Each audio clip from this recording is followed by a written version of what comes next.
Ladies and gentlemen, the day is upon us as we prepare to welcome our esteemed dignitaries to the Pendol. One small step from our dignitaries is one giant leap for our students towards their dreams and future.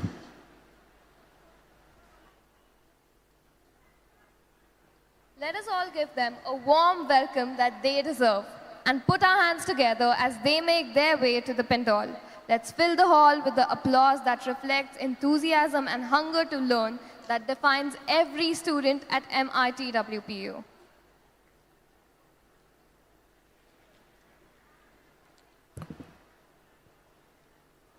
I request our esteemed dignitaries to please proceed to the lamp for the lamp lighting ceremony. Martin Luther King Jr. once said, "Darkness cannot drive out darkness. Only light can do that." I invite our honorable dignitaries to carry out the symbolic lighting of the lamp to ignite this event and illuminate our path towards knowledge and prosperity. The saying goes, education is not the filling of a pail, but the light of a fire. We hope that by lighting the flame, our dignitaries are also able to ignite the flame that fuels a hunger for knowledge and self-improvement within all our students. Ladies and gentlemen, innovation is the ability to see change not as a threat, but as an opportunity. It is the relentless pursuit of transforming the ordinary to the extraordinary, where imagination meets action and the impossible becomes a stepping stone to the inevitable. In the realm of innovation, every challenge is an opportunity and every idea has the potential to reshape our future. So please put your hands together for Mr. Maurya Hanspal, For Mr. Ramanuj Singh, Mr. Sandip Paul, Dr. Vishal Ghule, Dr. Rupak Jyoti Bora, Dr. Purnima Namdar. Ladies and gentlemen, our esteemed dignitaries are now proceeding to ring the bell of democracy. This bell symbolizes inception and the very standards and concepts for which R.I.D.E stands: research, innovation, design, and entrepreneurship. By ringing this bell, we hope that they will ignite the fire of innovation, development, research, and entrepreneurship within all our students. This bell symbolizes democracy and the ideals for which our nation and our nation's entrepreneurs stand.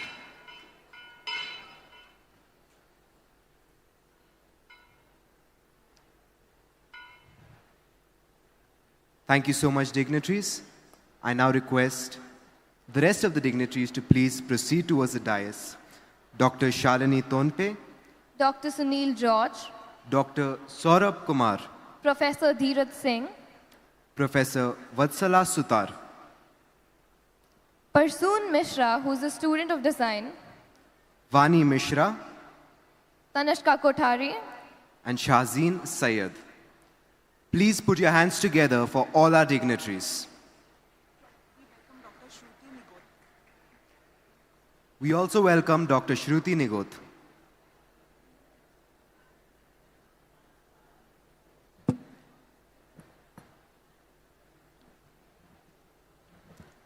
Ladies and gentlemen, Namaskar. I am Anshuman Patil. and I am Arohi Gaikwad, and we are delighted and honored to be your hosts for today. Today's event is a melting pot of the most extraordinary entrepreneurs, innovators, trailblazers, and mavericks in their respective fields. We are standing in an environment saturated with excitement, where every person present here has a sparkle in their eyes and the desire to change the world, where even a single spark can ignite the wildfire of innovation. At R.I.D.E, learning happens naturally, and the knowledge we gain is transformative. You may come into the audience today as students, but you will leave as budding entrepreneurs and innovators ready to seize the day and change the world. So as Bruce Buffer would say, ladies and gentlemen, this is the moment you've all been waiting for. Live from MIT WPU Pune, it's time for R.I.D.E 2024. Before we begin with our event today, we pray for world peace, uniting in the spirit of Atman, the universal essence within us all. And just as the sacred sound of Om resonates universally, may our intentions of peace reverberate across the globe, fostering understanding, compassion, and serenity worldwide. We can never achieve world peace until we achieve peace within ourselves. We would like to request people on the dais to please join us for the World Peace Prayer, which will then be followed by the national anthem. Please stand, join your hands, close your eyes, and bow your heads. I request the technical team to please play the World Peace Prayer.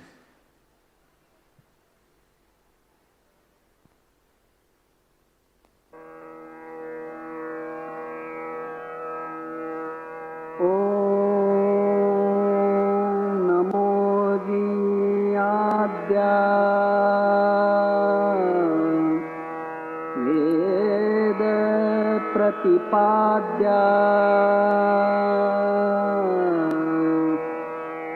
जय जय स्वसंवेद्या आत्मरूपा देवातुति गणेषु सकलार्थमतिप्रकाशो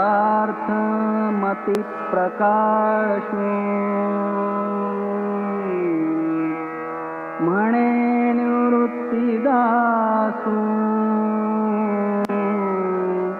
अवधारि बोधि गुरुर्ब्रह्मा गुरुर्विष्णु गुरुर्देवो महेश्वरः गुरु साक्षात् परब्रह्मा तस्मै श्री गुरवे नमः।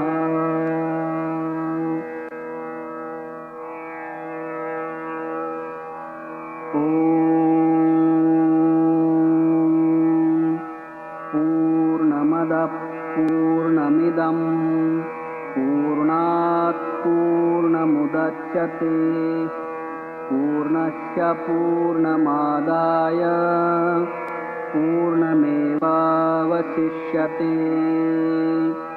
ॐ शान्ति शान्ति शान्तिः। Ladies and gentlemen, please remain standing for the national anthem.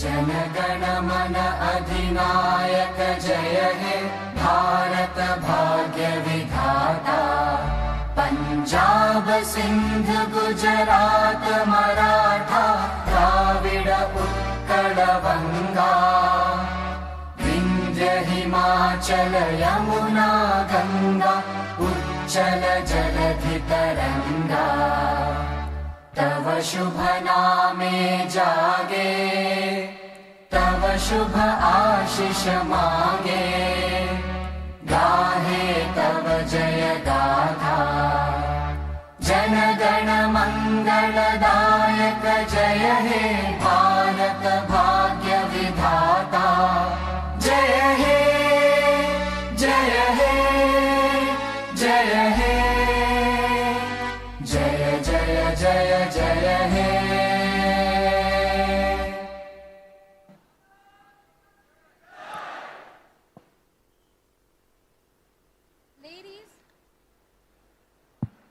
Ladies and gentlemen, I'm sure you're dazzled by this year's ride. And you might think this is an event that mitwpu has for years to perfect. But the truth is that this is only the third year of R.I.D.E. R.I.D.E was started as an attempt to bring together students and entrepreneurs in such a way that the students could soak up the invaluable wisdom and knowledge from our esteemed dignitaries. The inception of R.I.D.E happened in 2022, and every single year since has been only bigger and better and more incredible. There's a famous saying that goes, "In God we trust, but everyone else needs to show proof." So we have been telling you about all the exciting events we have in store for you. But for you to believe us, we need to show you proof. On this note, I request the technical team to please play the video from last year's R.I.D.E.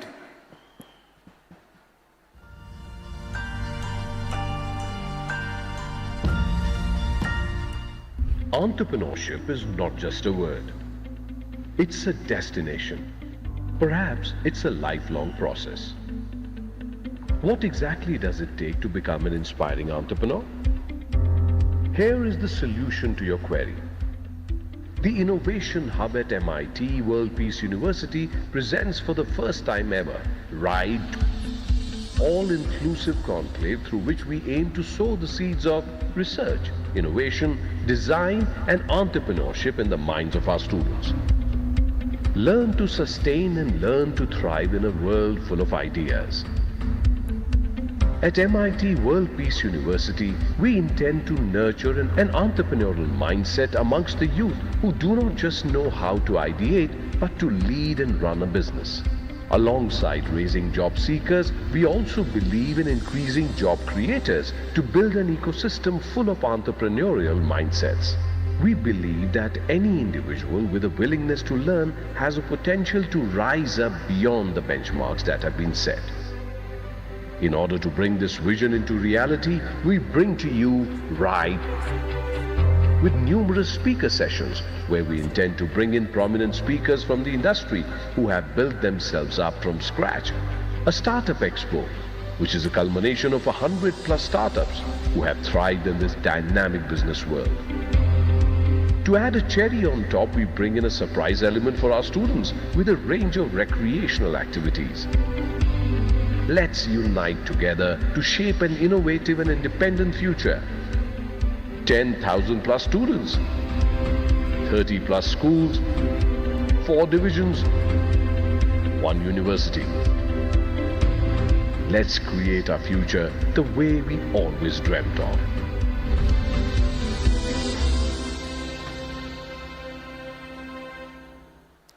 Thank you, technical team, for playing the theme video for R.I.D.E 2024. Next, we would like to call on stage Dr. Sunil George, Dean, School of Law, concept note for today's session.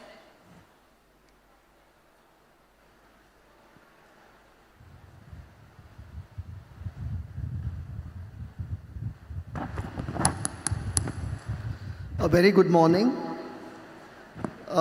On behalf of Reverend Dr. Vishwanath Karad sir, our Executive President Rahul Vishwanath Karad sir, our Honorable Vice Chancellor Chitnis sir, and the conveners of conveners of R.I.D.E, Dinesh Seth sir, Neeraj Mahindru sir, and all the academic leaders on the dais, students, I would like to welcome everyone to the third day of R.I.D.E with the concept of design. Now, we all know that design is a very integral part of any planning, whether it is an engineering project or a legal thing or a management thing. Design plays an important role, and the importance of design definitely cannot be underestimated, and it becomes very indispensable part of a planning process. We have with us 3 speakers. We have Mr. Maurya Hanspal. He is an asset management specialist at JP Morgan. He's also a founder of Motivational Monetary Fundas. And he's been doing a lot of work on climate resilience, innovations for changing environment, and also kind of, things on strategic management. So on behalf of entire MIT WPU school, University, we would like to welcome you, sir. Welcome to the session. I would also like to welcome Mr. Ramanuj Singh. Sir is the founder of Sri Bhagwati Machines Private Limited, Vice President, and also he is into driving sustainable innovation in manufacturing, and he's going to speak on strategies for climate resilience and environmental stewardship. He has played an important role in sustainable supply chains, innovative practices, regulatory compliances and standards, and climate standard. So on behalf of the university, and we would like to welcome you, sir. We would also be joined very soon by Mr. Sandip Paul, who is the Chief Industrial Designer and co-founder at Paul Studio. And he's going to be talking on this topic of innovation by observation. He's going to, his focus has always been on utilizing creative thinking to address business challenges and drive innovation. Once again, I would request all the students to settle down and welcome each one of you to the third day of R.I.D.E. And I'm sure we would have a very enriching intellectual discussion and information in these sessions. Thank you. God bless. Thank you, sir. Please put your hands together for Dr. Sunil George. Students, please settle down. Moving on, I would now like to request our honorable dignitaries to felicitate Mr. Maurya Hanspal, who is the Asset Management Specialist at JP Morgan, founder of Motivational Monetary Funds. Sir, please accept a token of our appreciation. Mr. Maurya Hanspal has been a keen financial enthusiast for more than 10 years now. He is the founder and CEO of Motivational Monetary Fundas, a leading venture in pioneering financial education. He is the author of the book, Driving Through the Rule Book of an Investor, which talks about fundamental analysis, valuation, as well as technical analysis. He works at JP Morgan Chase and Company as a multi-asset investment specialist, tracking global markets and providing his view to portfolio managers for taking strategic and tactical bets. Thank you, sir, for gracing us with your presence. I request the honorable dignitaries to felicitate Mr. Ramanuj Singh. Ramanuj Singh, sir, is the founder of Sri Bhagwati Machines PVT Private Limited, Vice President of White Hat Junior. Ramanuj Singh is a visionary and self-driven leader with a focus on EdTech, SaaS, and manufacturing sector, sales and operations excellence. Throughout his career, Ramanuj has held various leadership roles at prestigious campaigns. His diverse industry experience and strategic leadership have constantly driven significant growth and success acquaintances of companies. Thank you, sir, for gracing us with your presence. Next, I would like to request our dignitaries to please felicitate Sandip Paul, sir. Thank you very much. Thank you very much, dignitaries. We will now move on to get to know our dignitaries in further detail. Mr. Maurya Hanspal is a distinguished leader in the financial services industry, currently serving as a key executive at JP Morgan Chase. With extensive experience in investment banking, and strategic management, Mr. Maurya is recognized for his expertise in growth and innovation and within the financial sector. His career is marked by a strong focus on leveraging technology to enhance financial services, optimize operations, and deliver exceptional client experiences. Mr. Maurya's strategic vision and leadership have been instrumental in navigating complex market dynamics and implementing cutting-edge solutions to meet the evolving needs of global clients. Before we invite Sir to speak, I would like to request the technical team to please play a short video about Mr. Maurya Hanspal.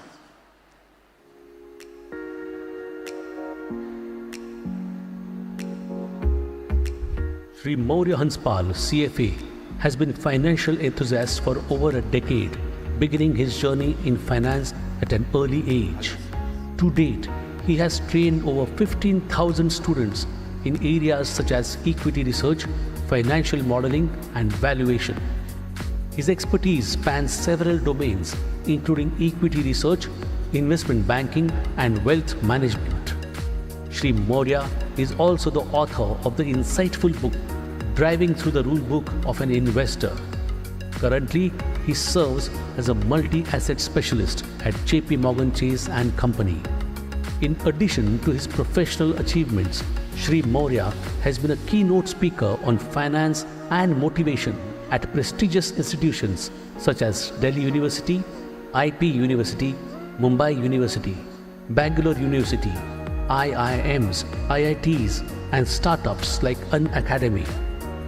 We warmly welcome Sri Maurya Hanspal. Please put your hands together for Mr. Maurya Hanspal. Please enlighten us with your words of wisdom, sir.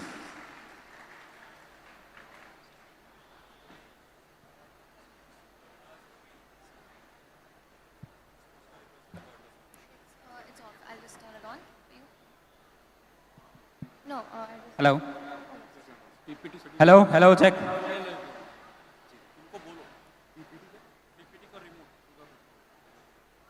Hello, people. Good morning.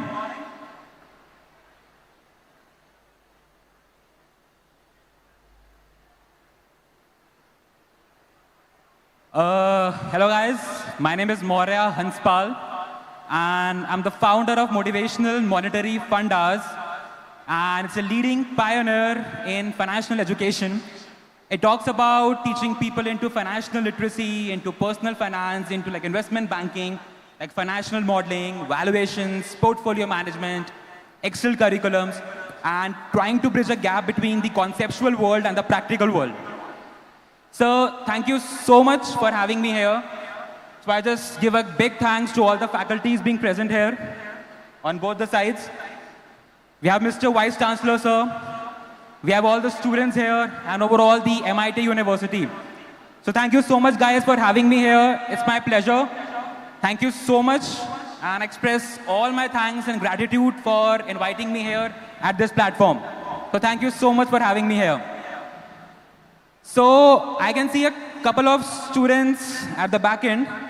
So not a couple of students, but majority of the students. And I would just ask for like one request from my end. Okay. एक छोटी सी request करूँगा. यहाँ पर चाहे किसी का भी session हो रहा, right? It's like me starting the session for you, speaking here for like 30 minutes or so. We have other honorable speakers as well, like who shall be coming in here and putting in their points. So please be very careful and cautious about understanding the stuff that we'll try to portray here, because it won't be just basic school education and college education today.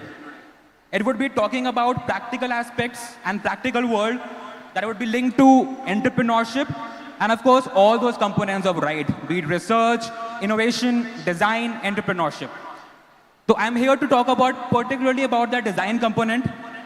So guys, please, थोड़ी देर, कुछ minute, ठीक है, थोड़ा सा we'll just be patient and I'll try to keep this session very much interesting for you.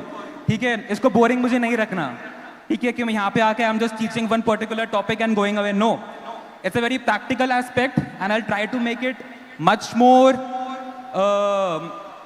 curiosive and much more, I don't know if that kind of interaction is possible, but I'll try to keep it as a healthy discussion and something that you guys can take forward too. Okay, so before we start, and it's just a heads up guys, how's the Josh? थोड़े और बोल लो यार, starting के 10-12 लोग बोल रहे हैं, थोड़ा पीछे के भी लोग बोलो, the audience should know about it guys. सुबह के 10 बज रहे हैं, so like it's not even 10 a.m. I understand. बहुतों की नींद पूरी नहीं हुई होगी. They have come up here, they're trying to organize the events, kudos to them. We have the participants who are coming in here to listen to us. ठीक है? One last time, and here I want to hear all of you guys. ये जितना भी area है, it should shout aloud. How's the Josh? Much better. So thank you so much. And you guys are quite attentive, and you guys will be like listening to us.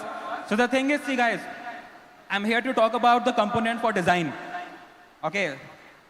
Very crucial component if we talk about in the R.I.D.E factor, right? Because what did I understand from this perspective is, we have all these 4 components, right, in this whole framework. But what did I try to make understand out of that, or I just try to make out of that was, if someone wants to become an entrepreneur, right, if someone wants to start his own venture, his own business, कुछ भी उसे अपने खुद का शुरू करना है. So all these aspects we talk about, research, R, innovation, I, design, and D. All these things are essential inputs or raw materials to be an entrepreneur that leads to E.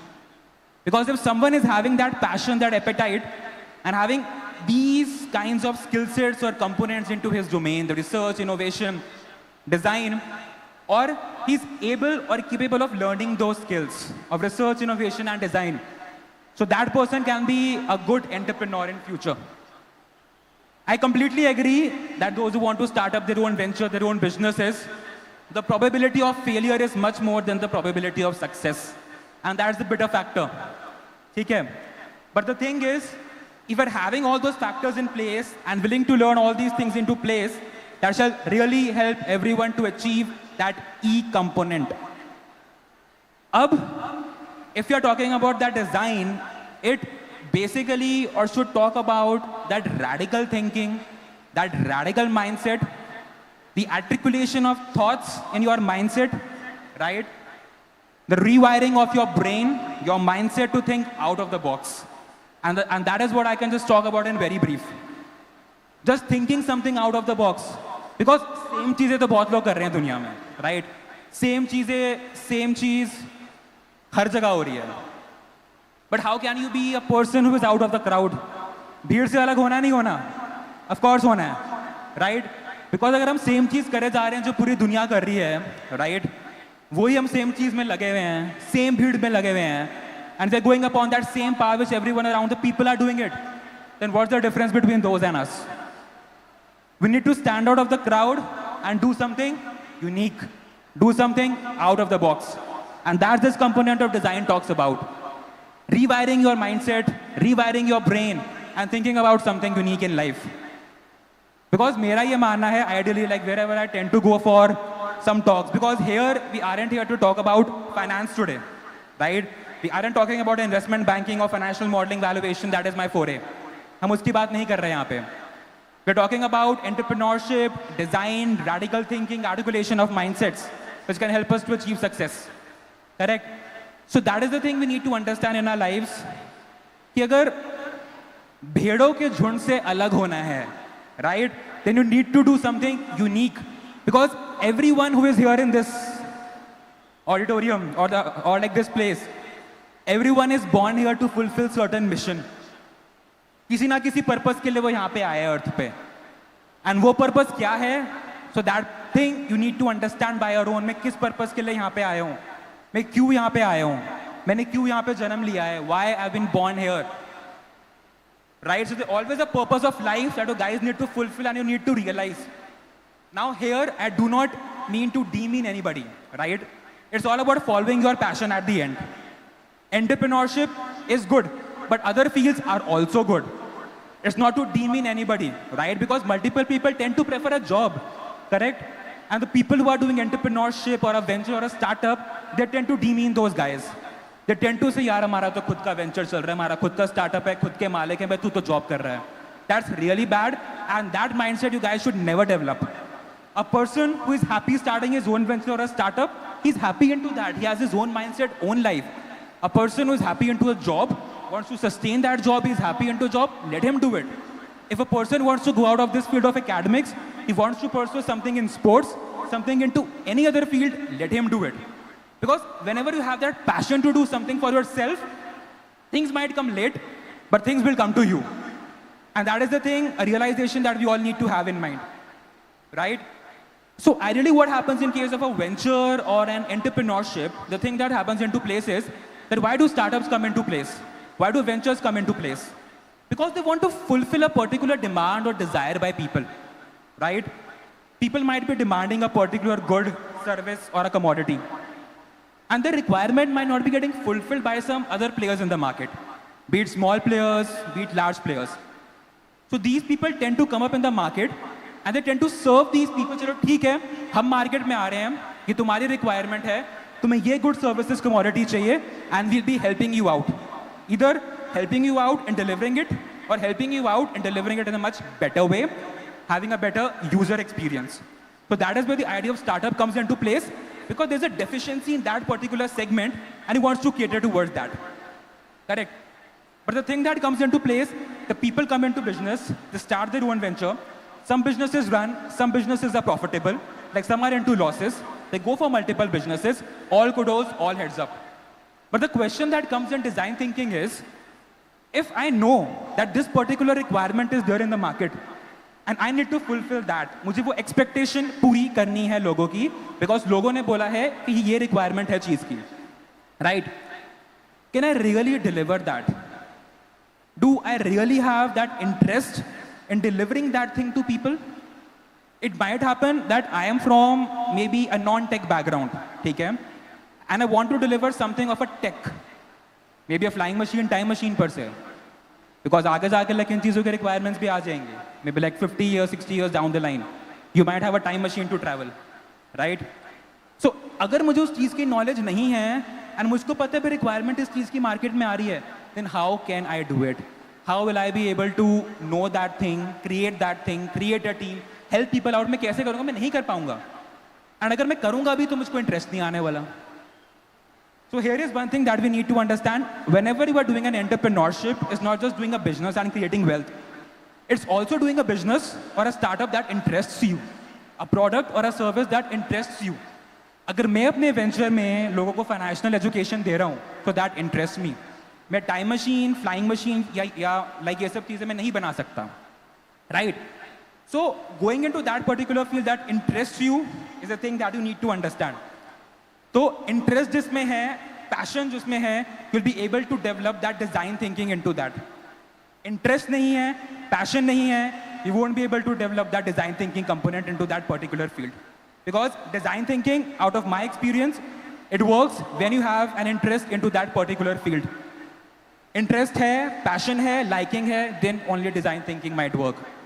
You might be working for someone, or like you might be working for yourself also. But you might not have interest into that particular field. तुम्हें interest ही नहीं होगा उसमें. And सब बोलते रहेंगे market में like do design thinking. It's a radical shift. It's advancements. It's rewiring your brain. वो नहीं हो पाएगा. Because success might come late to those people who are following their passion, but it comes. And you need to be patient. Because अच्छी चीजें देरी से ही आती हैं. Right? So that thing we need to incorporate into our lives. We need to understand such stuff and try to incorporate things. एक चीज मैं और बोलूंगा, I will just try to stress upon one more point. The thing is, क्यों डर रहे हो किसी से? Why are you fearing people around you? You need to be fearless, and it's your time. You are the people, graduates, postgraduates, maybe starting from 18 years of age to 22 or like 23 years of age in this crowd. You have all the exposures and all the opportunities in your hand. Maybe at the times of our parents and the grandparents, we didn't have such opportunities. It was just science, commerce, and humanities. जो बहुत अच्छा पढ़ रहा है, जो बहुत विद्वान है, that person will go to science. जो थोड़ा कम है commerce, and जो बिल्कुल ही बेकार है, that person should go to humanities. But at the end, people have started to realize the people who are doing humanities are governing India. All ministers, all IS, all UPSC, they are governing India. They are running India. Right? बहुत options अब आ गए हैं, different चीज़ें अब आ गई हैं. So you have multiple things in your life. Try to grasp as much kind of knowledge, education, information that you can from this college, from this university, from outside sources. That will make you a practical person in the world. Because what makes you a human being, what makes you a design thinker is something how you handle real life situations. Exam सब पास कर लेंगे, पर सब लेंगे, किसी के marks बहुत ज़्यादा आएंगे, कोई टॉपर बनेगा, किसी के मार्क्स कम आएंगे, हाँ कोई रिपीट करेगा semester. That to be very frank. But how you handle real life challenges makes you the real person in life. And it's not I'm just saying बस बोलने के लिए, because these things I realized in my own personal life. And you are the young people here, you have that time with you, you can develop that mindset, you can develop that design aspect into your life and take that opportunities. तुम risk ले सकते हो, you have that time, you can think about multiple things in your life. कि how to cater towards that segment of society जिनके पास कुछ नहीं है, क्या मैं उनके लिए कुछ कर सकता हूँ? हाँ तो कैसे कर सकता हूँ? Because most of the people we tend to ask in the world कि भाई तुम अपने काम से खुश हो? Are you happy with your work? They'll take a pause. 1 minute, 30 seconds, 20 seconds. Instant reply, less than 1% of people tend to give you. They will think about it. They have multiple thoughts. आज हम यहाँ पहुँच गए हैं. काश 20 साल पहले, काश 15 साल पहले हमने वो रिस्क ले लिया होता. फेल होते. It's a learning. 2 साल बर्बाद होते, 3 साल बर्बाद होते, बट एट द एंड कुछ सीख के निकलते, अपने बच्चों को आगे जाके बताते, दोस्तों को बताते, फैमिली को बताते. So that thing will really help you out and you can think this out of the box and be a design thinker. Having a change in mindset. And whatever you are doing, you should have an answer for it. Why I am doing it, what I am doing it, how I am doing it, how much I will learn out of that, agreed. But why I am doing it. Because in most of the scenarios, people tend to answer the component of why at the end. How, why, कैसे, कितना पैसा आ रहा है, वो चीज़ हम सबसे पहले बात कर लेते हैं.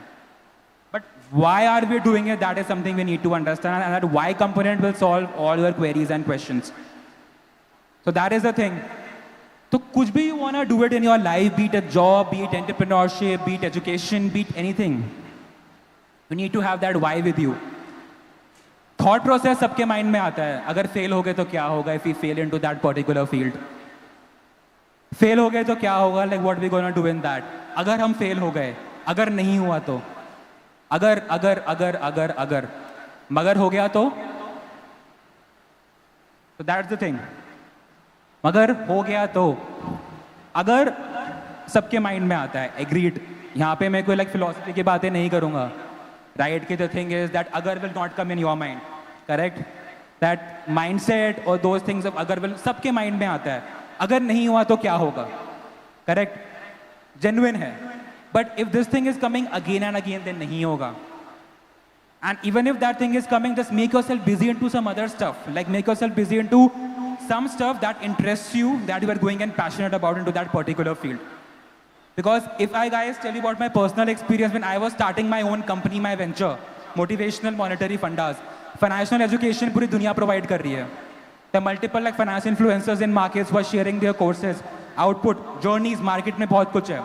तो मैं सोच के बैठ जाता ना, XYZ person तो YouTube पे इतने followers है, though I'm not a finance influencer, but मैं सोच के बैठ जाता कि like वो services offer कर रहे हैं ये सब चीज़ें भी, right? Like उनके भी courses हैं, लोग उनके भी training programs हैं, मैं क्या करूँगा? अगर फेल हो गया तो बेइज्जती हो जाएगी. एक बार ही आया, 2 बार ही आया, तीसरी बारी मैंने स्टार्ट कर दिया. And I taught more than like 15,000 students in the past 1.5 to 2 years. I'm happy with that.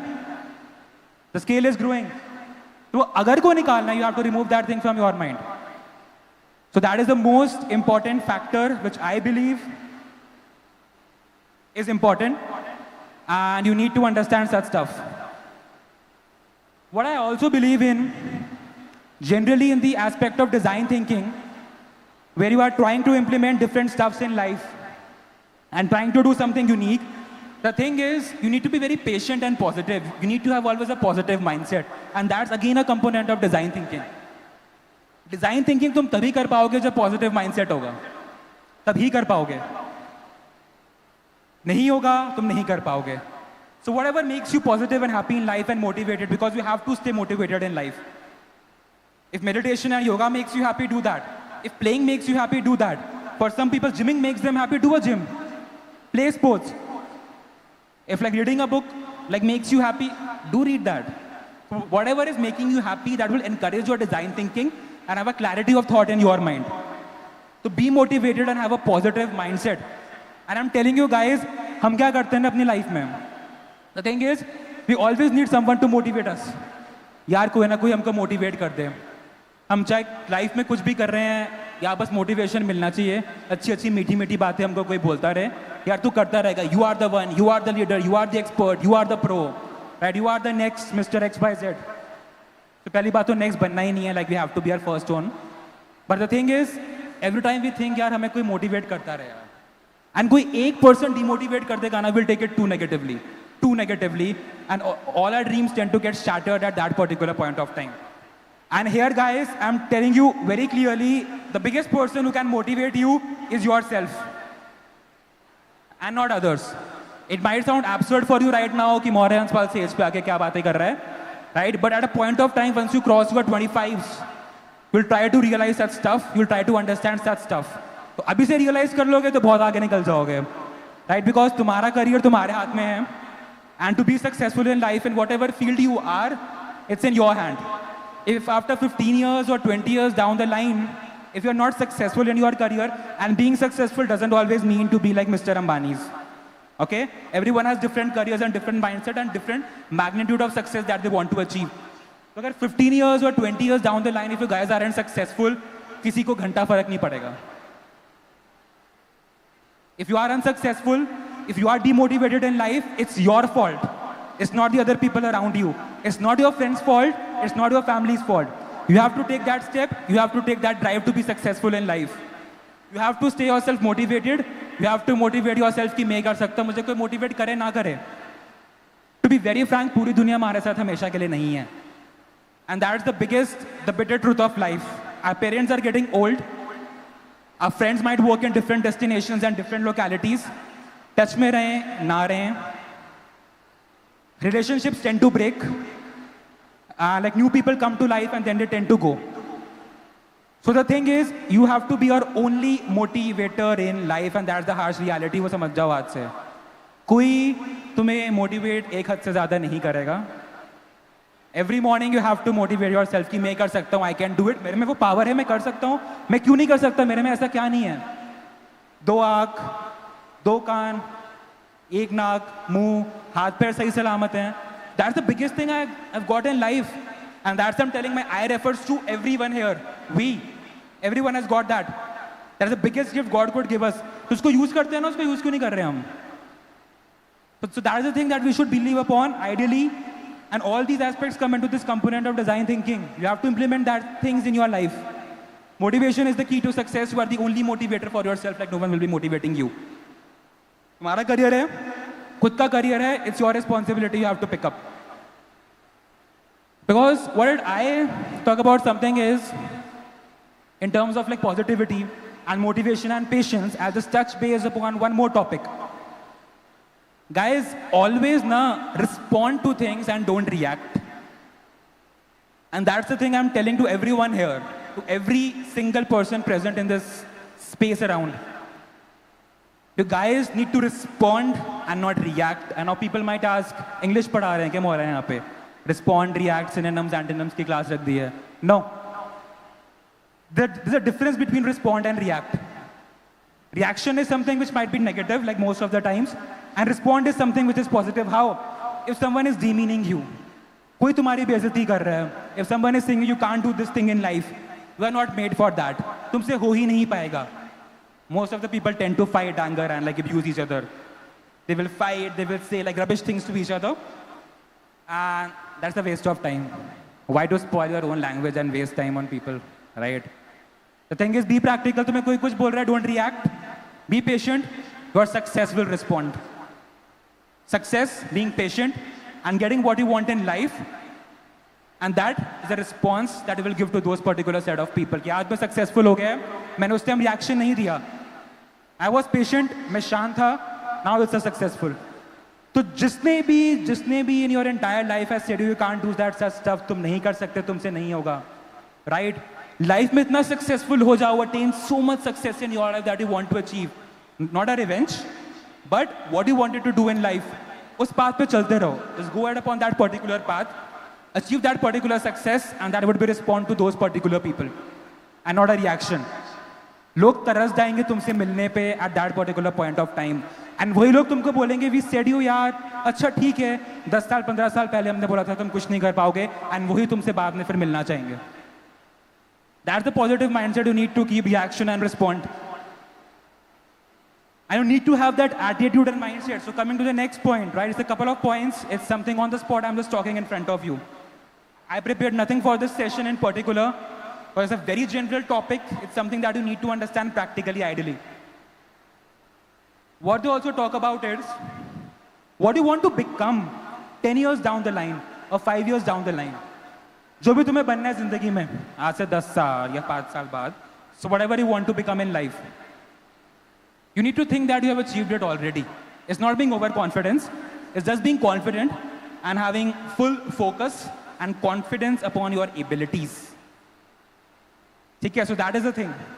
What you want to achieve, just imagine that you are that thing right now. यार तुम बन गए हो, कौन रोक रहा है तुम्हें? You have that thing. Just develop that attitude, that mindset in your mind from this particular point of time. So for example, if I want to become XYZ, assuming C, it's my company, I'm the founder of that. So assuming if in future I want to become a CEO of an XYZ company, right? I need to have that experience, agreed.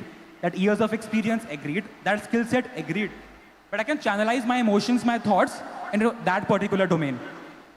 I can imagine myself, मैं बन गया हूँ CEO. मैं currently बन चुका हूँ. So that thing will come into your mindset, the way you talk, the way you walk, the way you do anything. So that will get incorporated into your life. That is difficult, that takes time, it won't come just in 1 day, 2 days. You have to do that 2 months, 3 months, 4 months, but it will come, you have to be patient and consistent. So that is the most important thing. जो बनना है, जो करना है, you have to imagine you have got it. If I want to become a CEO, I am the CEO. That will get reflected into your mindset, into your body, and एक point पे तुम खुद से अपने आप को believe भी करने लगोगे, तुम्हें वो चीज़ मिल गई है. You've got that particular thing. For any particular thing you want in life, right? If some subject in your curriculum is trying to create a trouble for you, ठीक है, like कोई subject तुम्हें समझ नहीं आ रहा है, and that's your weakest subject. So what you guys can do, apart from learning, apart from training, and try to be more confident and accurate into that particular subject, तुम exactly क्या कर सकते हो? You can just motivate yourself into such a thing. Just imagine yourself clearing that subject with like very good marks.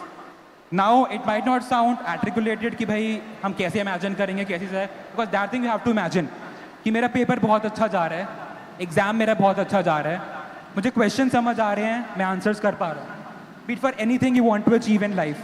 And that's the thing that you have to incorporate into your mindset. Because the thing is, एक छोटी सी like there's a small story I will just discuss with you. The thing is, jungle का राजा is शेर, right? So like everyone knows, he's the king of the forest. The largest animal in the forest is an elephant, right? अब कोई दूसरा animal आ गया तो मुझे पता नहीं, but like मेरी knowledge के लिए like the largest animal is elephant. Tallest animal is giraffe. Most intelligent might be the fox. Correct? But like who is the king of the jungle? He is the lion. शेर कौन है? He is the lion. Right? क्यों है? क्योंकि वो अपने आप को शेर मानता है. He might not be having that big body, that heighted body, that mindset, that like cleverness. But when he comes across the different animals, people are scared. Now here I'm not saying to scare people, but he has that attitude with himself. They know कि चलो शेर is coming in. He has that thing in himself. And the same thing you have to build up. Scare किसी को नहीं करना. But the thing is, that body set, the way that you are walking, talking with people, that confidence in life, that people look at you. And you might have seen people when they tend to enter into a room, people tend to look, अरे भाई कौन आया है? So that's the personality which people tend to develop. And that we have to develop in our design thinking. We have to think about that. Because intensity, right, really matters. Your intents and your intensity. Intense, what you want to do in life. Intensity, how you want to do in life. And if you have that intense and intensity with you, no one can stop you. Even this universe will support you. Because universe is something that will give you everything in life.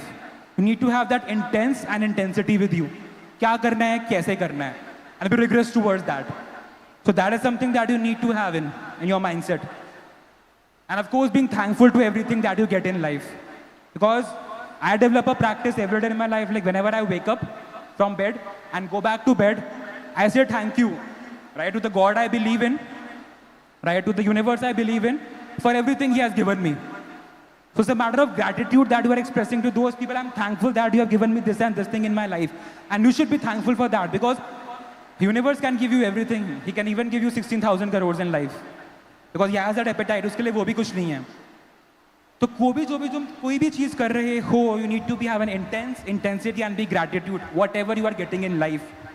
ऐसे बहुत लोग हैं जिनको बाहर कुछ भी नहीं मिलता. तुम बाहर रोड पे जाके देखो, इतने गरीब लोग बैठे हैं, खाना भी मुश्किल से मिलता है उनको. हमको एटलीस्ट कुछ तो खाने को मिल रहा है. That's a gratitude. You are getting home cooked food at home, and you have that money to eat something outside. You are traveling, you are learning. Education तुम्हारी हो रही है. Education is getting fulfilled. You guys should be gratitude about that. Thankful. Thank to God कि मैं पढ़ पा रहा हूँ या पढ़ पा रही हूँ. बहुत लोग नहीं पढ़ पाते. You should be thankful for that and be thankful for that. So ये gratitude you have to express for everything. I express my gratitude for being here at this stage at the college at MIT Pune. I'm thankful for that. I express all my gratitude here. So all these things you need to have incorporate in your mindset. And one thing you need to understand, opportunities don't come, you have to create them. You have to ask for them. सब चीजें तुम्हें वो करनी है, you have to implement that. So that is something you have to believe into. So यही, the thing is, I just have last 1 minute. So I'll be just taking like 1 minute extra per se, like if I'm that allowed, right? So the thing is, guys, out of these things, ना, like once I realized in my life, right? कैसे बहुत लोग हैं जो पढ़ नहीं पाते, like education पूरी नहीं हो पाती, खाने को नहीं मिलता, right? पानी नहीं मिलता पीने को, like रहने की जगह नहीं मिलती, education नहीं कर पाते, because there are multiple people like who want to study in life, who want to grow in life, who want such stuff in life. वो आगे कैसे पढ़ें? They don't have fees to pay for education. In class 12 के बाद, like या फिर class 10 के बाद, they are like out of academics. Who will support those guys? Nobody. And when they want to change the dynamics of the life, वो बोलते हैं ना कि family में एक चिराग पैदा होता है जो आगे की सारी future generation को change कर देता है. If a person is that kind of stuff, उसके पास पैसे कैसे आएंगे आगे पढ़ने के? Then the option that they have is to take an education loan. Education loan के लिए वो जाते हैं. Education loan उनको नहीं मिलता. Because if you want education loan, you need to have a strong CIBIL score. पापा का, मम्मी का या जो भी तुम्हारा legal guardian है. नहीं है तो नहीं मिलेगा. The banks treat you very illy and they just say, जाओ तुम्हें नहीं मिलने वाला. So who will like help them out? Nobody. I'll just take like 2 minutes more. So after all this generation of expressing gratitude and going ahead in life with all these things, as I started my own charitable vertical where we help people to get that education, be it graduation, post-graduation, school education, and we help them get that education, जो वो deserve करते हैं. And we provide them that money, right? On just a principal basis. जब job लगे तुम principal वापस करो, तुम interest मत देना हमको.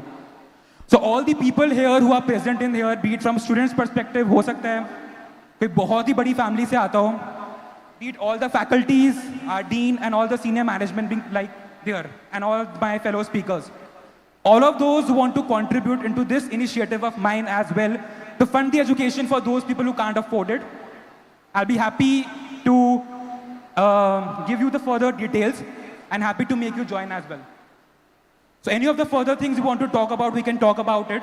So like that is the thing I believe upon, and I insist all the big people upon the platforms as well who are running their big companies, be it Tatas, be it Ambanis. Anyone who is interested to join all these things to support education, because people are doing for multiple things, for charitable, Vridashram, right, for the orphanage. But पढ़ाई के लिए कोई नहीं कर रहा. So all the Ambanis, all the Tatas, all the Mr. Anand Ambani, like who want to join us, they can join us into this field, because you are the people who have been catering to all outside. And ये एक initiative है जो मैंने start करा है, and that's not successful with just one people. I need the support of everyone. And just my closing thoughts, and without wasting any time, is be motivated, be happy, express gratitude, because the thing is, people will create problems in your life. People will create hardships, But the thing is, hard times don't last. Hard times don't last. Dreams do come true. Hard times don't last. Dreams do come true. Bad times don't last, but bad guys do. Thank you so much. Thank you so much. Ladies and gentlemen, please put your hands together for Mr. Maurya Hanspal.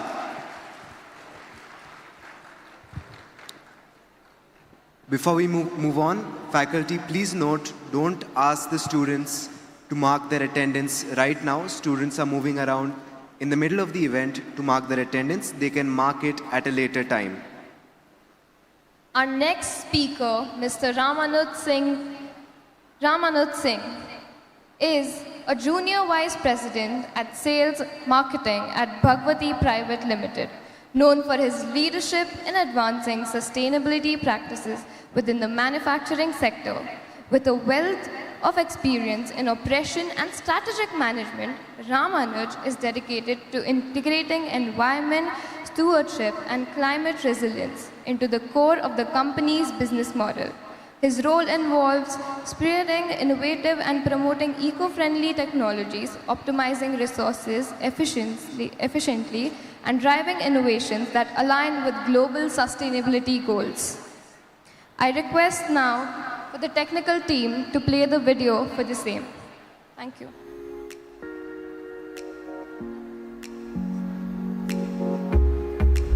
Shri Ramanuj Singh is a founder of Shri Bhagwati Machines Private Limited and a distinguished professional with a focus on EdTech, SaaS and manufacturing sector sales and operations excellence. With a proven track record, Shri Singh has led ARR markets totaling over $28 million in EdTech and e-learning, over $4 million in the SaaS industry, and is currently overseeing an impressive $100 million in the manufacturing sector. Shri Singh's career spans leadership roles at esteemed companies such as Byju's, the Learning App, Topper, White Hat Junior, Byju's Future School, SaaS Guru, and the Officers Training Academy Chennai of Indian Army. He has been recognized with a fellowship from Harvard Business School, Corporate, sponsored by White Hat Junior, Byju's Future School, reflecting his exceptional performance and leadership. We warmly welcome Shri Ramanuj Singh. Once again, I request all of you to give a round of applause and welcome Mr. Ramanuj Singh, who is the Junior Vice President in Sales and Marketing at Bhagwati Private Limited.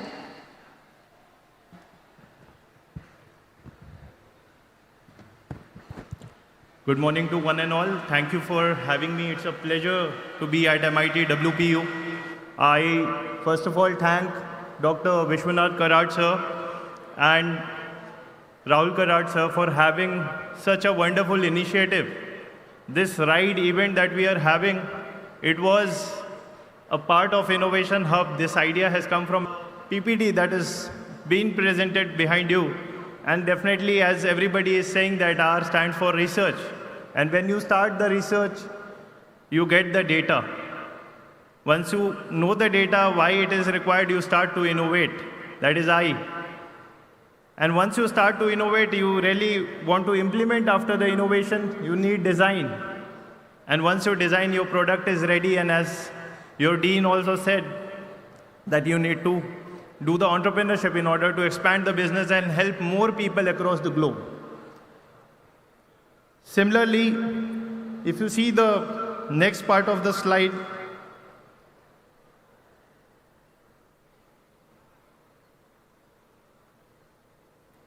so about me, I'm Senior Vice President for Shri Bhagwati Machines Private Limited. And the journey, what you are seeing, I'm quite at the age of 29. But if you see the journey behind, I started off with Officers Training Academy, Indian Army. I've been alumni of that. That gave me a bit of discipline and how to manage work tactfully. After that, I joined White Hat Junior, being a person, I was a salesperson who over there and initially went ahead and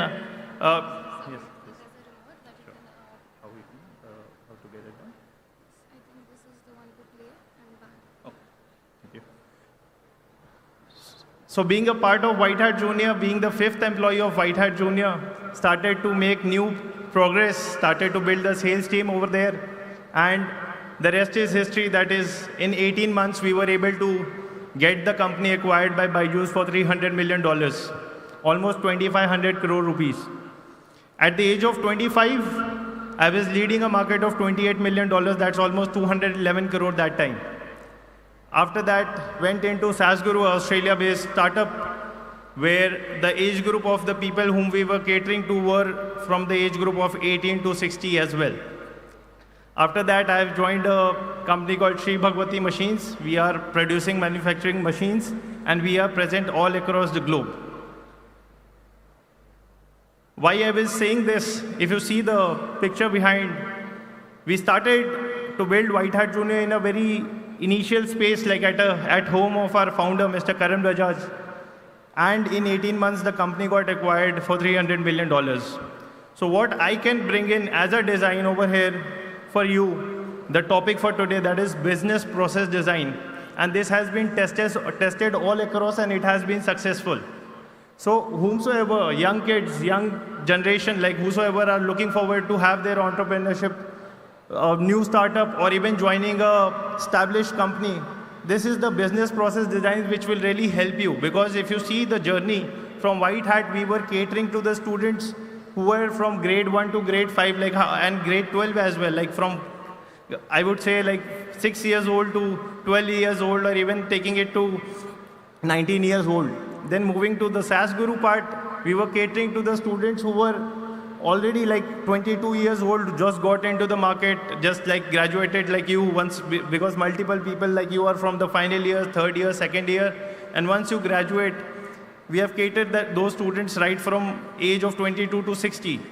And then moving into the manufacturing field, there we realized that the people who are already the CEOs, manufacturing industry leaders, they are looking forward for the heavy machineries. Even the deal size, like if you see the sales, into the sales, when you start selling a product, the product goes from 30,000, now the product ranges starting from 2 crores and 1 crore itself. So this model, the business process design that we will be speaking in the next few minutes, this is more of like any business that you have. If your family owns a business, you can actually start to implement it on the ground, and you will really see the changes and really feel the difference what is happening. Why business process design is required? The first thing is that there will be challenges in any of the businesses, and there are various fields that you would like to go in and resolve the problem for. That is, it can be HR, doing the hiring, even in the initial phase if you have a startup and start your own business. Next part is the sales operations. You really need to have an amazing sales team, even to develop the product and even enhance the product and give a feedback and reach across the globe. Next part is the marketing, which is, we say that the branding part. And the last part is the after sales, which majorly the company loses their face with. So first, one question to each one of you. Let's take a scenario where you are starting your own business, and you are about to hire somebody in sales. That will be your first hire. So whom would you choose, whether it will be a best fit or the right fit? I just request, when I say best fit, people can raise their hands and tell whether you would like to opt for best fit or the right fit accordingly. So who are going ahead for the best fit hiring? Can we see the hands? Okay, I can see one hand there. And how about, thanks, and how about the right fit people? Who will be opting for the right fit people? Great, great. Most of us are going to choose the right fit. So let me give you a very basic difference between best fit and right fit.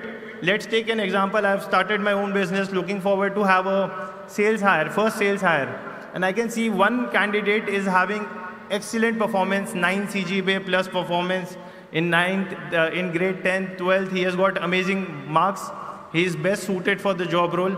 But at the very same point of time, I see a right fit person, the candidate. His profile is more of like, he loves to talk to the customer. He loves interacting with people. He loves to present himself really nicely. And that is where you actually choose the right fit. Even if you get into the army mindset, you will find out that they always choose the right fit person who can work in a team. Moving to the most important part, like if you are hiring, these are the 10 steps that everybody has to have a proper design in order to hire the right set of person. The first one is specifically the clearly define the role. So what happens once you graduate, you will find out there are two options to join. One is established company, MNCs that you can join, or there will be another option. There are a lot of startups that India has already started to put in a lot of efforts to encourage startups. Right now, if you see the established companies, there will be a few, but if you see the startups which have gone and become established company right now will be huge.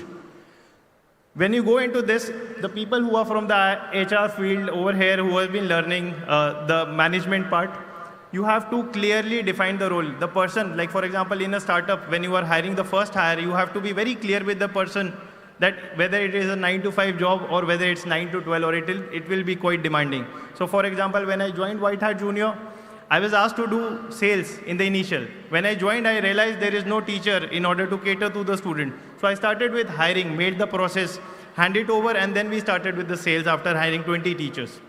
Similarly, you have to let the person know what they are getting into. Otherwise, you will put in a lot of effort into their training, they will leave, and then again you will invest your time and money into the new candidate.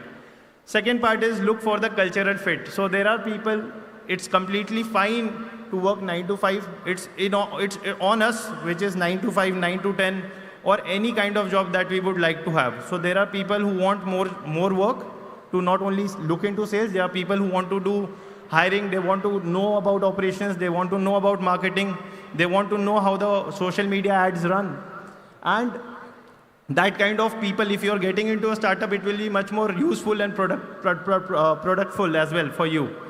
And similarly, when you are hiring somebody who has a 9 to 5, he wants to work professionally, that what is the job role given to me, the KPIs assigned to me, I'll work on that.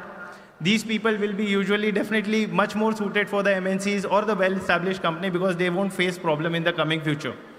Secondly, prioritize the core competencies. Definitely, whenever you are hiring, see the skills that the person has. Whether a person who is saying that I'm wanting to get into the sales team, you have to see whether what results he has produced, whether he is able to connect and build a rapport building with the customers or not. So always check for the core competencies for any field that you are hiring for. The next part is to evaluate the soft skills. So whenever you are hiring anyone in any department, if the person is not having a proper communication skills, soft skills, he is going to create something wrong for the other department as well. There will be no proper communication happening. Let's take an example. Sales team is working on ground. They received a feedback from a customer that the product or design should be made in a different way. If the person is not having the soft skill, if he doesn't communicate it well to the designing team, the design, whatever they make, the next would not be appropriate for the customer they are looking out for. Similarly, use structured interviews. Whenever you are having the interview, start off with proper structure. If you are not having that, because you are actually creating the rapport of your company itself. So even the person is selected or not, he will have this experience as the company name itself, the brand of the company. So always have a structured interviews. Moving to the next part is check references thoroughly. So you will always find candidates who are really good, but when you see their background, you will find out a few mistakes in the previous company that would not be a cultural fit for your company. So always ensure that you are doing a proper reference check with their previous managers and the CEO of the company itself. The next part is the most important one. Whenever you hire someone, you have to test the practical knowledge of the person. If you don't test the practical knowledge of the person, you will have to invest more and more time in order to train that person specifically. And that involves cost, money, and even the performance of the company. The next part is diverse recruitment channels. So if a single person is hiring someone, he'll hire the same type of person, same personality of person in the company. But you won't want that. You want everybody to be diverse and able to contribute more to the company in different divisions. So always ensure that you are reaching out to different channels. You can have other HR channels also where you can start hiring people from the diverse field itself. Moving to the last part, that is offer competitive compensation. So in today's world, you have been seeing a lot of people who switch job within 1 year, 6 months, 8 months. You have hired, you got the best employee, but within 8 months he leaves and goes somewhere. So please ensure the compensation that you are giving, that has to be in match with the other competitors that you have. Otherwise, you will lose out the talents that you have got so far. And the last part is, as I said previously also, if you are taking an interview, ensure the positive experience is there for the interviewee or the person who is giving the interview. To ensure, because this is the brand that you are passing on. Whenever he goes with this experience, that is the experience or the things that he will be keeping it forward and taking it forward to the another person, that this company is like that, whether you should go ahead or not. Next part is the sales ops. And again, the most important part of any company, it's basically sales is called as the heart of the system for any business, because they pump in money. So in order, like what heart does is that pumps blood across the body. Similarly, sales put in money for the company in order to innovate, design, do research. If you don't have funds, you won't be able to do either of them. So always ensure the company's vision, company's mission is always aligned with the business strategy and the sales.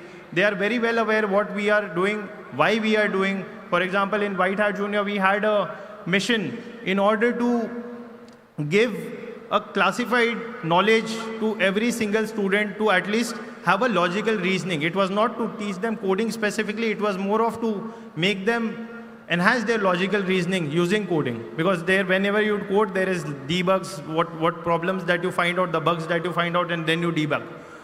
That enhances the personality of a student. Similarly, in Sri Bhagwati machines, we have a quality that we want to ensure that quality machines are being given. We are doing tailor-made machines which are based on the requirement of the customers. We are into various fields as well. We will be talking in the future itself. The next part is the optimized CRM usage. Is anyone aware of Salesforce? Have anybody heard of Salesforce? Can raise their hand, please? Great. I can say 2-3 students who are very well aware of Salesforce. It is one of the CRM tools, that is customer relationship management tool, where you can find out all the data of your company, the customer, whatever, like even if you are doing any ad on Facebook or any social media channel on Google, you will be able to collect the data of all your customer in a single place, and based on that data, you will be able to take multiple decisions in order to invest more in the marketing, how the sales is performing, what product designing is required, how the enhancement in the company is required, and that will really help you to enhance your company's performance. So this CRM is now an essential tool for any business across the globe. And even if you see any college, or even like if you see MIT WPU, you can check with your professors which CRM tool they are using, and you will get a hang of it. Moving to the next part is having a streamlined sales processes. So for example, how the lead are being qualified from the Facebook. If you did marketing, there are a lot of non-marketing qualified leads that you get. So out of 100 leads, you will find out there will be 10 leads which are actually willing to go ahead for the product. You have to pass on those leads to the sales team so that they can speak and try to nurture the leads, try to convert them. Once the conversion has happened, what happens after the operations, and then you have to also resell the product. So any company, whichever is successful, that is because of the after sales also. You need the customer to visit you again and take the products from you. Moving to the next part is develop and track KPIs. So for any company, if you have hired people and they don't know their KPIs, it's very difficult for them to, in order to enhance whether which way you are going, you won't be knowing. So if you have hired a sales team, you need to give them a target. If you hired somebody from the HR, they should have a target, how many people they have to hire. Similarly, the next part is provide effective training. So if you are not providing training to your team, and it's a very basic logical fact, the CEO or the MD of the company has to come down and actually brief the knowledge, because that is their vision and mission that will directly connect to all the employees, all across all the functions and across all the levels. Similarly, the next part is the managing sales forecasting. So for example, if you have built a business, you have started to do sales, you started the first month, you got 10 lakh rupees. Second month, you realize the business, it is 20 lakhs that you are driving from the market. You should have a forecast that what you are going to do in the next 3 months. Otherwise, you see people go for seed funding, Series A funding, and if you don't have a forecast, you will not be able to raise a single fund from any of the VCs. Next part is improve data accuracy. And in today's world, without data, no calls are being taken in any of the company, right from startups to the established companies as well. So if you are not having a knowledge of data, if you are not maintaining data, you won't be able to grow your own division, leave about the company at part. The last part, like the second last part is the implement sales automation tools. So for example, what happens in sales, you have to send mails. You might be getting 100 customers in order to reach out. And you might forget to send mails to 5 or 6 customers. So you have to have automation tools where you can automatically send mails to all the customer, which will be specifically designed using the AI tools. If you are doing that, if you are able to have a personal connect with the customer using that design template of the email, it will save time of your sales team, able to give you more result. It will be able to yield more result in a lesser time and lesser effort. Also, facilitate cross-functional collaboration. So what happens in that, the sales team is in touch with the customers on ground. Whatever the feedback they receive, if they connect with the design team and the product team and the innovation team, they'll be able to convey the customer's message and they will be able to make the product as per the customer. And accordingly, that will help you on a longer term to make the company grow and reach out maximum customers. And always, the sales team doesn't work without incentives. So if you have a startup, if you are starting your own startup, you have to ensure that you are putting in money, you are giving them incentives in order to generate business and enhance the performance of the overall company. The next part is marketing. If you see the marketing part, you have to understand the target audience. So for example, when we were doing White Hat Junior and we started doing the Facebook ads, at that point of time, it asks you that which audience you want to target. So if you are aging from 18 to 30, it won't matter because you won't be having a kid. So we already knew that the age should be around 30 to 60. In order to that, those customers will be able to schedule a free trial class for their kids and grandchildren as well. Similarly, always have a target audience. Next is part of clear value propositions at what you are going to offer. Like if somebody buys your product, what they will achieve, what they are going to get, what is the USP, user selling pitch for your customer, that you have to ensure that is being passed on through your marketing ads as well. Next part is the strong brand identity. I hope everybody has heard this TV commercial that डर सबको लगता है, गला सबका सूखता है. And which ad it is? Can anyone tell? Mountain Dew. So similarly, that brand identity has to be created. Moving to the next part is having a customer-centric approach. So if you have built your product and if you are not enhancing your product as per the requirement of the customer, it is not going to help you. You will be able to sell 10 machines in the initial, but later on it will be much more difficult to reach out to the customer and even explain your product. Leverage digital marketing. So everything that you are seeing across the globe, you see your phone, you see your Instagram, you always see there are a lot of ads coming in. So if you are not exploring digital marketing and trying to be offline, you won't be able to reach maximum customers at one go. Next part is, as I told you in sales also, the data-driven approach is really important. So if you are investing 100 crore in marketing, for example, and then you are not able to generate a revenue even of 50 crore, you really need to stop that point of time. And that is what you can see in today's world in the edtech sector. There are a lot of companies which are not able to sustain because of the N number of marketing spend and zero revenue. It's almost negative revenue that they have generated.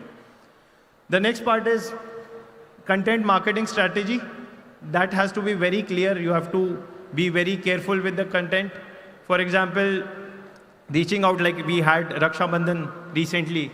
So the content that my marketing team at Sri Bhagwati created was like our machines, the strongness of our machines, the relationship of the brother and sister should be equally strong. So that kind of logo, that kind of content marketing has to be there where you can relate your products with the customer's requirement. Having multi-channel marketing, so you must have heard B2C, B2B, B2B, B2C. So you have to ensure that whether your business is doing good in B2C, you have to also check for B2B and even B2B2C as well. And the last part is the customer feedback and reviews. So if you don't have customer feedback reviews, you are going to lose out business. So for example, if I am trying to search for a doctor nearby, I'll just check his name on the Google and I'll find what is the rating that he has got, whether it's 4.7, 4.5.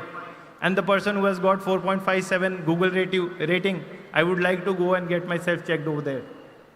And the last part is marketing should always have adaptability and innovation. If you don't have that, in today's world, it's like, there was a very old ad you must have seen, Khush hai zamana aaj pehli tareekh hai, and that was of Dairy Milk.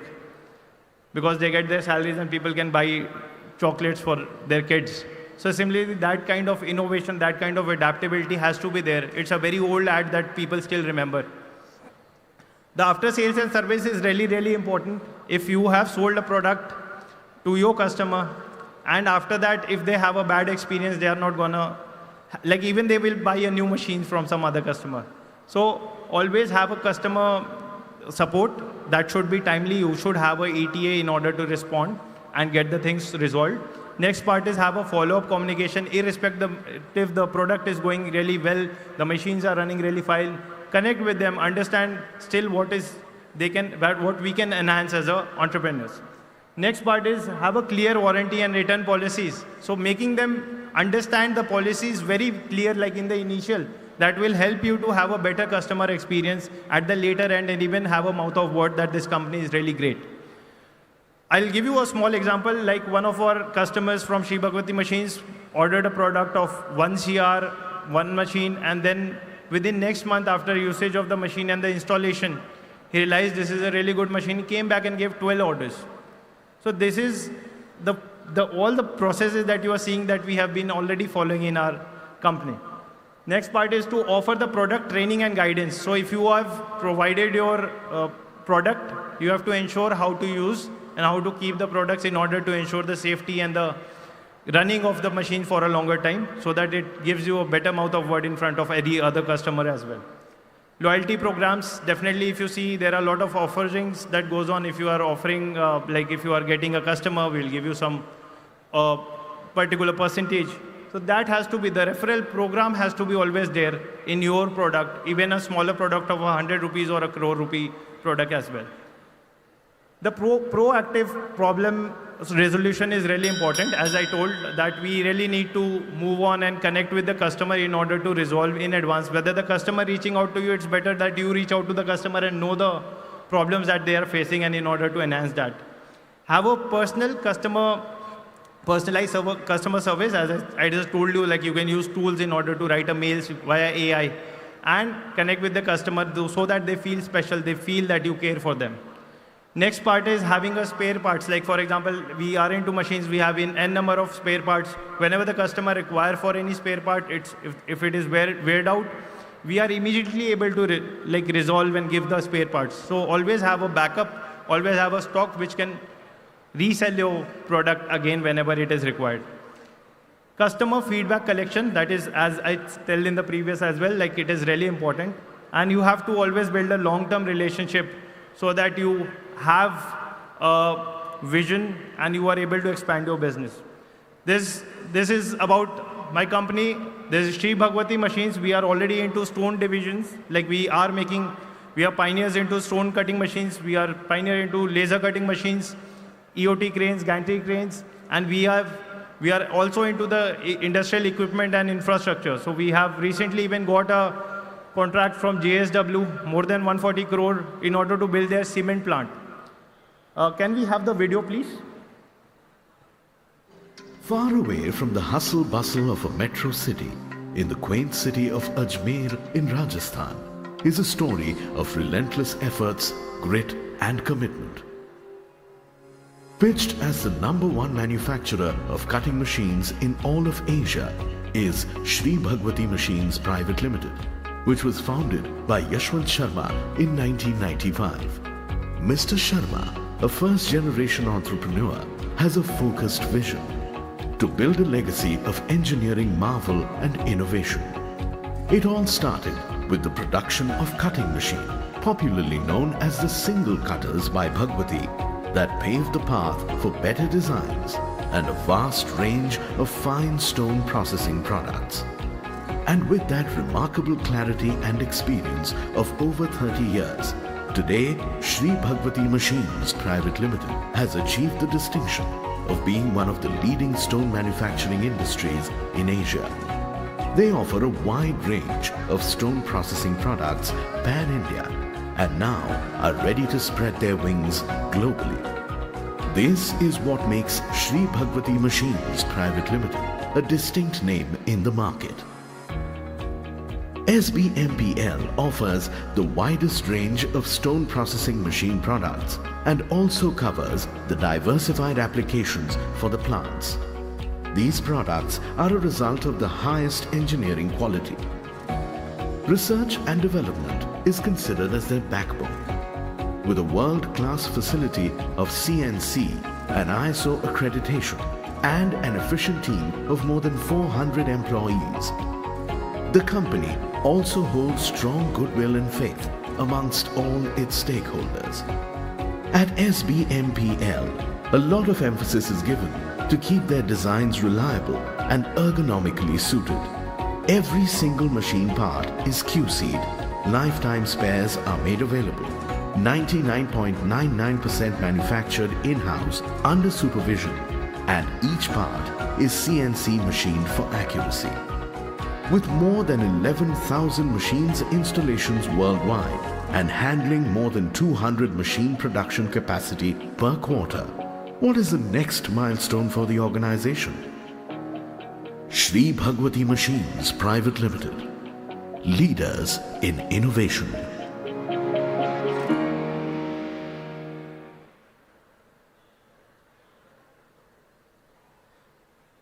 So now coming to the topic of sustainability and the climate change, when I told our MD sir, Mr. Yashwant Sharma, the founder of Shri Bhagwati Machines, I told him about the R.I.D.E event. He immediately said, for the climate change, very next month, we are going to plant 1,000 trees.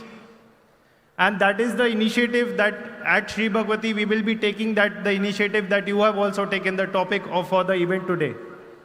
The last part is, we are very happy, and our founder has told that we'll be happy to offer internships to all the students of MIT WPU based on the event that you have created and such a great pool of talent that you have.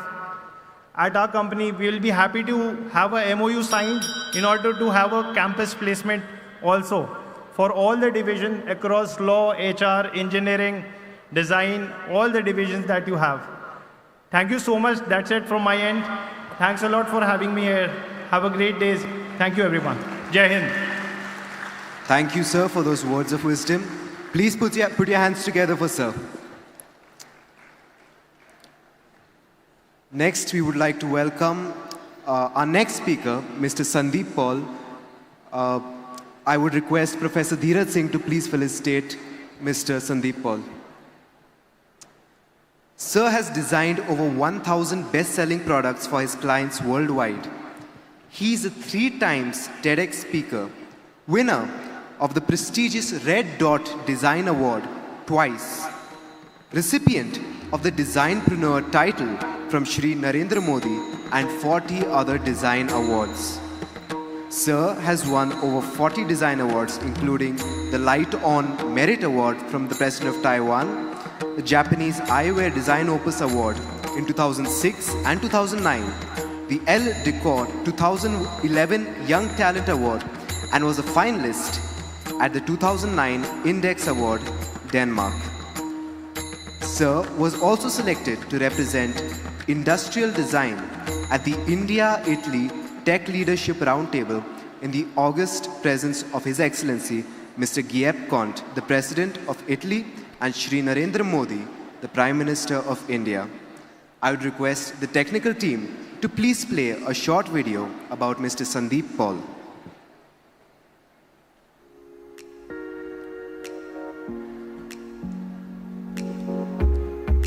Shri Paul Sandip is an Indian industrial designer known for his unique ability, innovation by observation.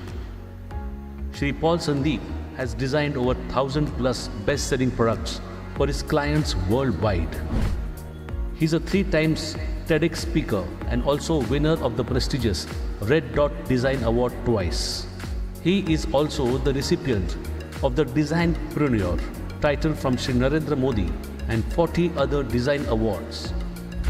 We warmly welcome Shri Paul Sandip. Ladies and gentlemen, please join me in welcoming to the dais Mr. Sandip Paul. Please give him a loud round of applause. Good morning, everybody. Thank you, everybody here, for making time and inviting me to this great gathering. I'm really overwhelmed with the amount of enthusiasm which I've seen since morning. Yes.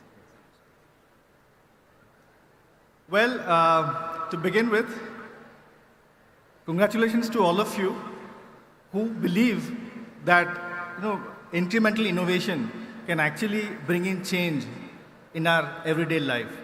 And that's what I have believed in and have led to create more than 1,000 products over the past 2 decades. And fortunate enough to win more than 40 international and domestic design awards, designing for clients across 20 countries, some of the clients who love our work and have been greatly benefited by the design solutions which we've provided. Well, today I'm going to share some insights into everyday life and how do you actually not notice them, and which actually give us a lot of opportunity to innovate.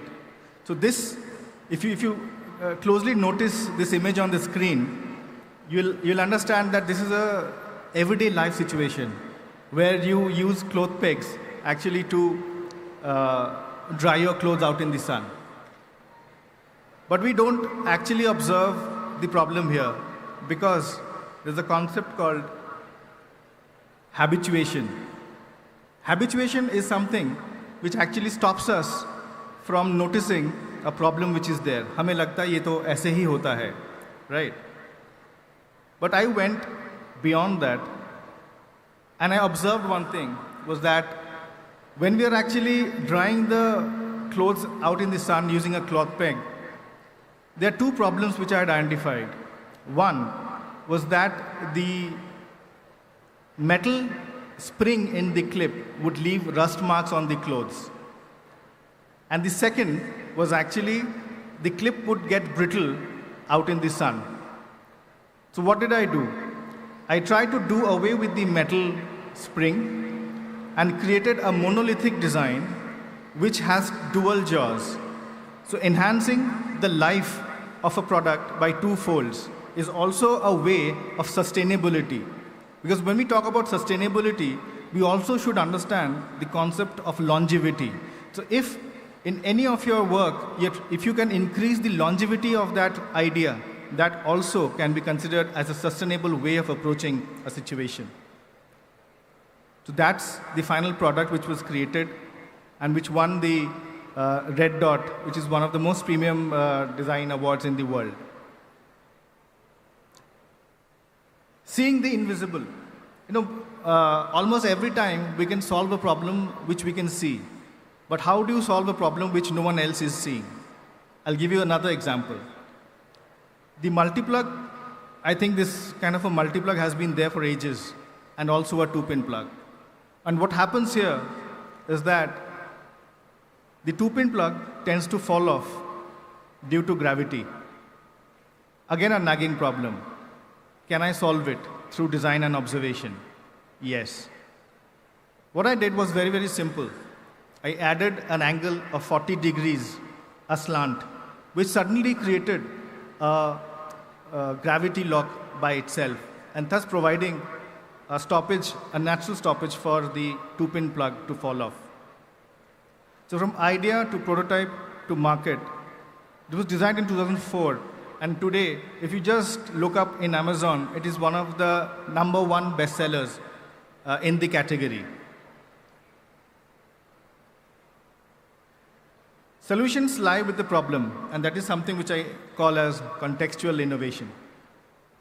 A very interesting brief was given to me by the marketing team of Whirlpool India.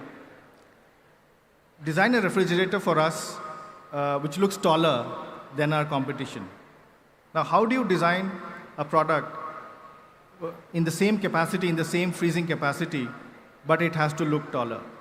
So again, I completely believe in understanding the context and understanding the usage scenario.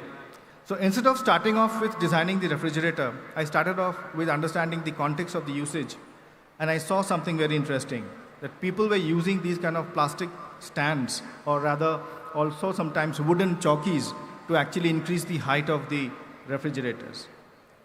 Another interesting observation which I made was that people were using these kind of plastic baskets to actually store onions and potatoes in their kitchen. So these two observations, when I combined, I came up with a very interesting idea.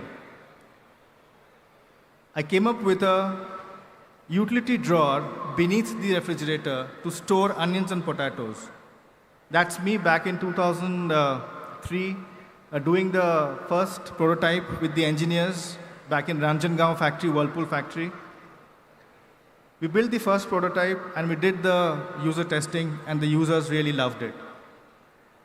And it was launched by Whirlpool as a utility drawer. So a very simple observation created a very unique product suitable for the Indian market. So now you see the storage completely looks cohesive with its identity, and also has an interesting dry storage feed beneath. And most importantly, it did match the marketing brief, and it made the refrigerator look taller than the competition. And eventually, today, if you look back, it has become a norm in the trade, with almost every other brand having this as a USP in their product.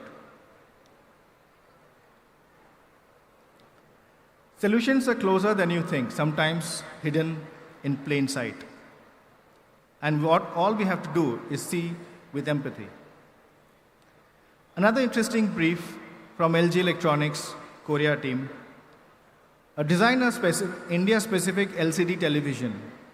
Now, how does one design a product for the Indian market, which is a global product? A television is a global product. How do you make it Indian? Do I add a vermilion color to it, or do I add some paisley patterns? I don't think so. That's not how I design. So upon observation again here, what you see is that the gentleman there is clearly not interested in the televisions which are placed on the furniture piece, but is looking at the ones displayed on the wall. Back in 2013, to have a television up on the wall was something very unique and very aspiring for people. So I started observing, visiting homes. Probably I would have visited more than 200 homes across the country, trying to observe how people are actually perceiving this product. And interestingly, what I realized was that now that you have a television which goes up on the wall, where do you keep your DTH box? Because you don't have the furniture piece beneath it anymore. So people are actually doing these kind of jugaads of having a glass shelf, or sometimes keeping it on top. So all this is jugaad. And another interesting aspect was that the company was investing in the stand of the television, which was absolutely of no use. So it was a wasteful scenario. I came up with a very, very simple idea, or rather wish at that point in time. Can I convert the stand into a tray? And it took me nearly 6 months to figure out the locking mechanism of how do I convert the stand into a tray. And believe me, without a single penny increase in the price, I created this solution of having a shelf for your DTH boxes. That's me with the Korean design team in Seoul. with the first prototypes of the television. And it was proudly launched in India and was called Designed for India, and was called the Transform LED TV. And so this is how it is actually in use. So when you buy the product, you can place it on the furniture piece if you wish to, or if you want it, you can go up on the wall.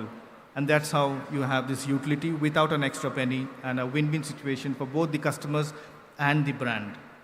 And it really got very good reviews all over the media.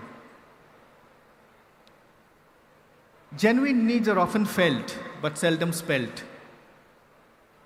We all have traveled by the Indian Railways, and we have always used the Indian Railway toilet. And one thing I must say, that while I was a student, I was a frequent traveler, and mostly standing near the toilet because probably I wouldn't have a ticket or a reserved ticket to myself. So one of the observations here was that the toilets had water, but they did not have a container to hold the water. So when you use the toilet to wash after defecation, we used to carry those plastic bottles, cut them into half to make it like a cup, or use paper cups to wash after defecation. And that created a lot of clutter in and around the railway tracks. So you see the rag pickers who are actually involved in clearing off all that kachra, I would say, along the track, which we were unintentionally, but without choice, spreading across, because that's the huge problem where you have to use something to hold the water.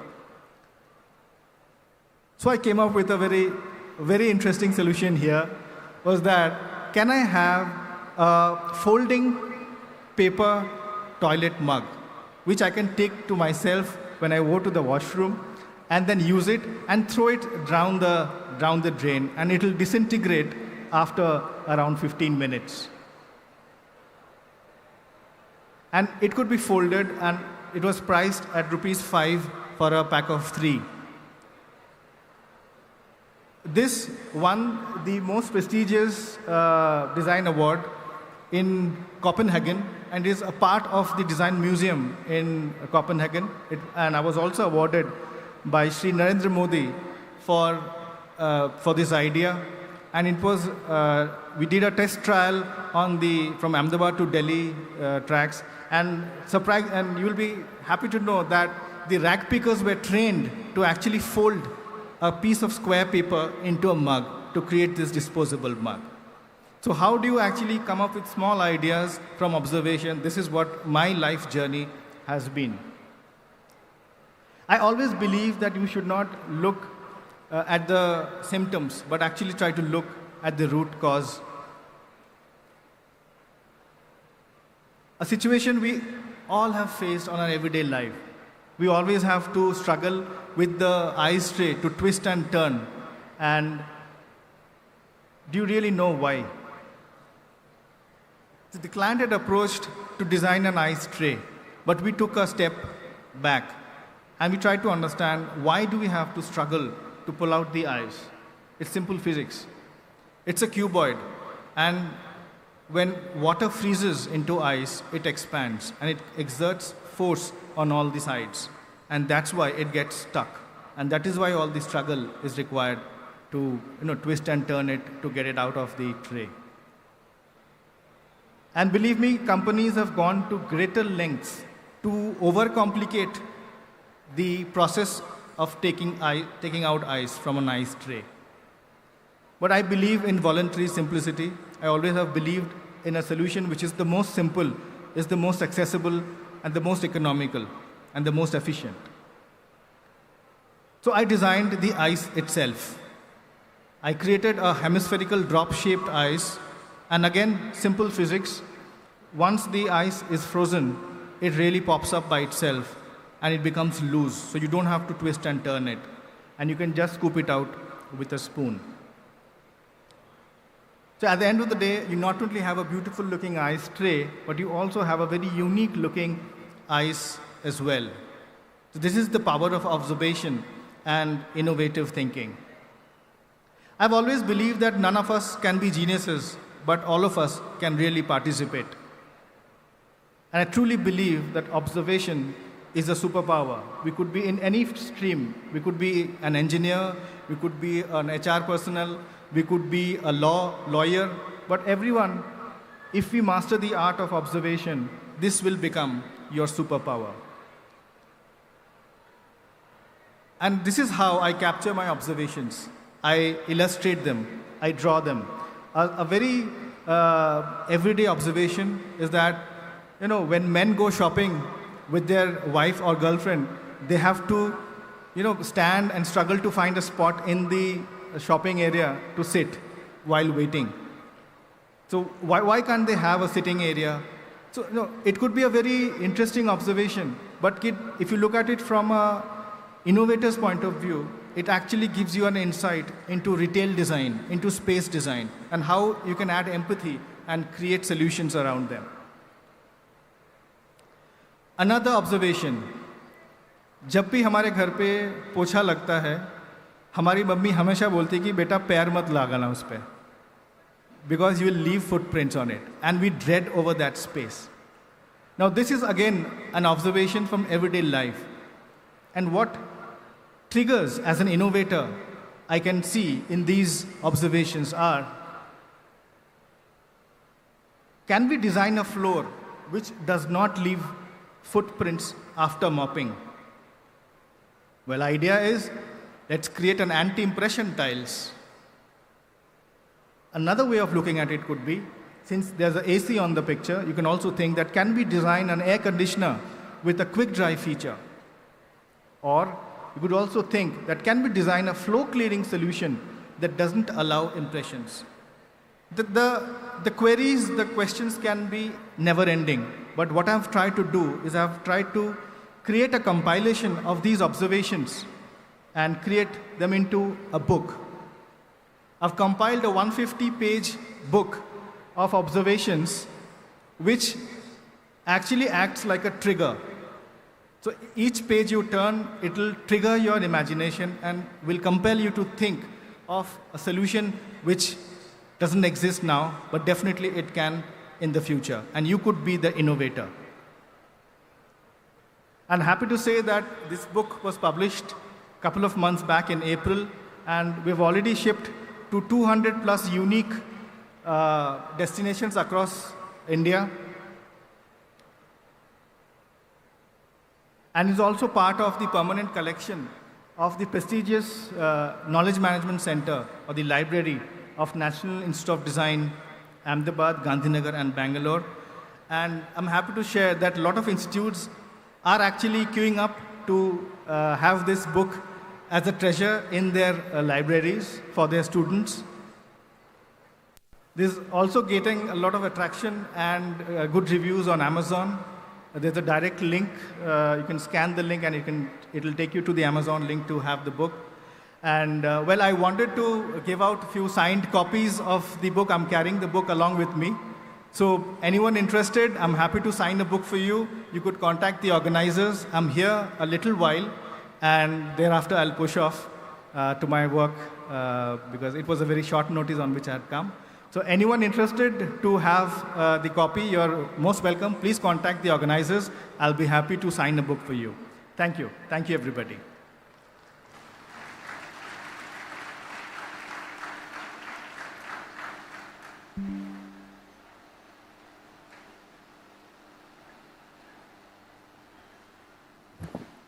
Thank you. Thank you very much, sir, for those words of wisdom.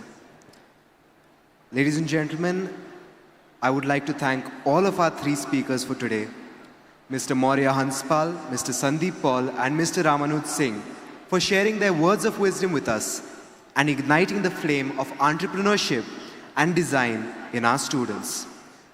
Dignitaries and esteemed guests, I would like to request you all to please come forward for a group photograph.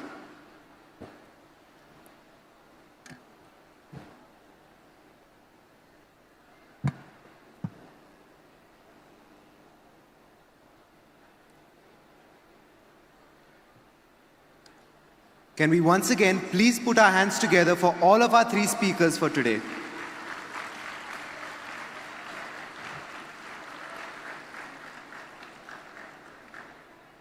They have truly inspired us all with their knowledge about design, innovation, research, and entrepreneurship.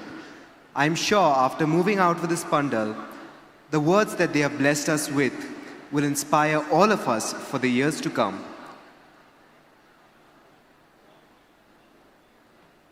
Thank you very much, dignitaries. I would request you all to please proceed downstairs for the further proceedings.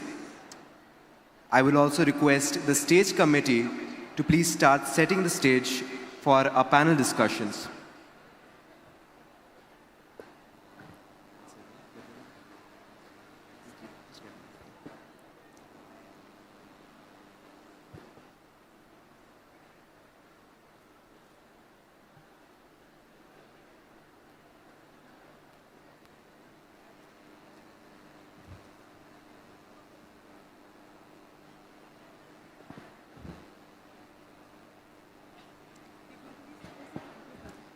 Thank you very much once again to all of our dignitaries and esteemed guests.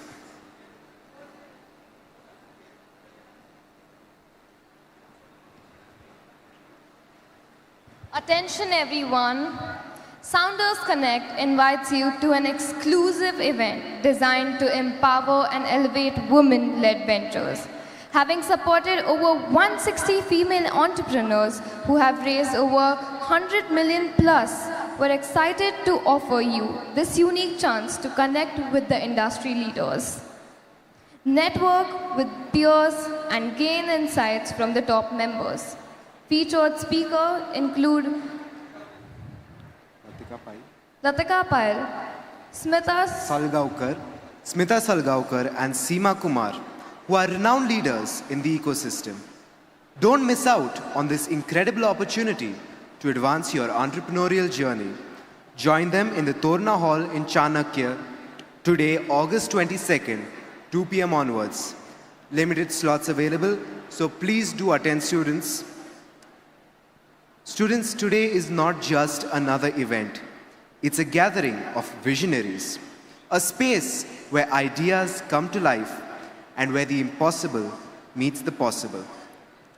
We're setting the stage for innovation, where every conversation has the potential to spark something groundbreaking.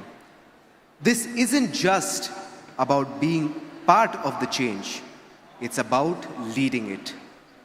Together, we'll explore new ideas, push boundaries, and pave the way for what's next.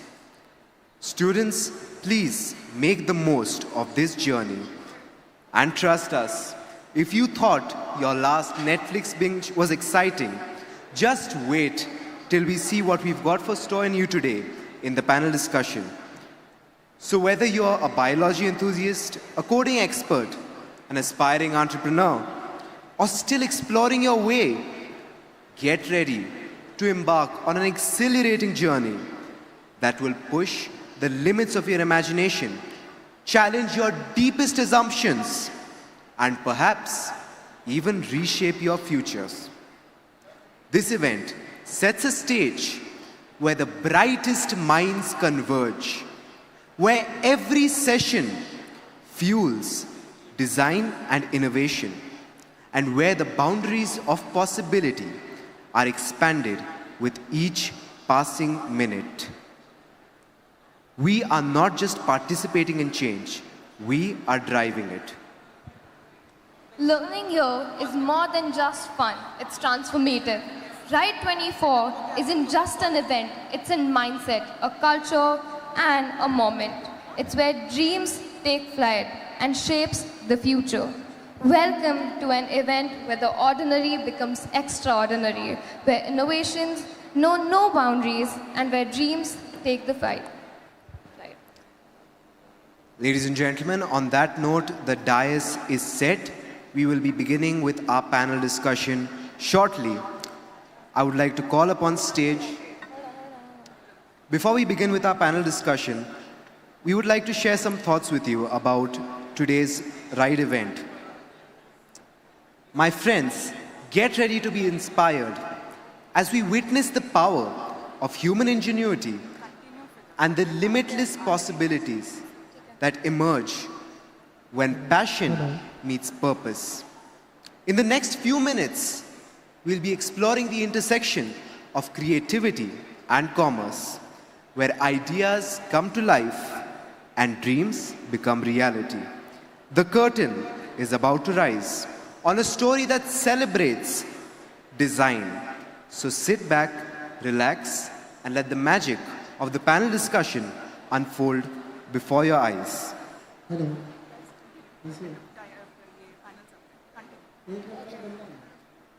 Ladies and gentlemen, esteemed guests, and our bright minds of MIT World Peace University. Today we gather here for an event that symbolizes the power of research, innovation, design, and entrepreneurship, and the unyielding spirit of our university committee. In the vibrant halls of MIT WPU, we firmly believe that every student carries within themselves the potential to unlock unlimited possibilities. Today, we are not here to tiptoe around the edge of possibilities. We are here to dive headfirst into the deep water of innovation. This is an event. Ladies and gentlemen, on that note, we will be beginning our panel discussion shortly. Please put your hands together for all our panelists as they have arrived in the Pendal. Please put your hands together. Firstly, I would like to call upon stage Professor R.I.D.E Singh and Professor Sunil George, followed by our moderator for today's panel discussion, Dr. Saurabh Kumar, for the felicitations. Next, I would like to call upon our panelists for today's panel discussion, Mr. Chetan Sharma, Mrs. Chetsi Ahuja, Ms. Sneha Ravi Shankar, and Mr. Udit Sood. Please put your hands together for all of our panelists. Yeah. I would like to request Professor R.I.D.E Singh to please felicitate Mr. Chetan Sharma. Mr. Chetan Sharma is a senior product designer at Titan Company, a microscale detailer, an accessory trend researcher, a visual merchandiser, and a design mentor, as well as an illustrator. Sir is a distinguished expert and innovator in the field of design and sustainability. We request Sir to kindly accept a token of our appreciation. Thank you very much for being here, sir.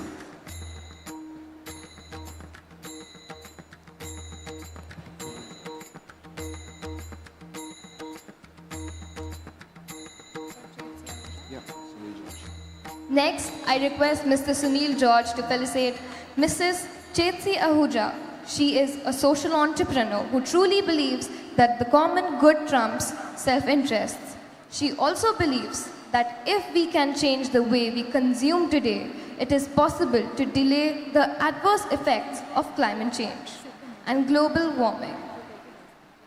She is the founder and CEO of Brown Living, which is India's first plastic-free and chemical-free online marketplace for all things sustainable. Thank you very much, ma'am. Please appreciate a token of our appreciation. Next. Thank you very much, ma'am. Next, I would like to call upon Professor R.I.D.E Singh to felicitate Mr. Udit Sood. Mr. Udit Sood is the founder of EcoRide. He is a forward-thinking design leader, renowned for his commitment to integrating sustainability into innovative design practices. His expertise span various disciplines, including architecture, product design, as well as urban planning, where he emphasizes the importance of environmental stewardship. Please accept a token of our appreciation. Thank you very much for being here, sir.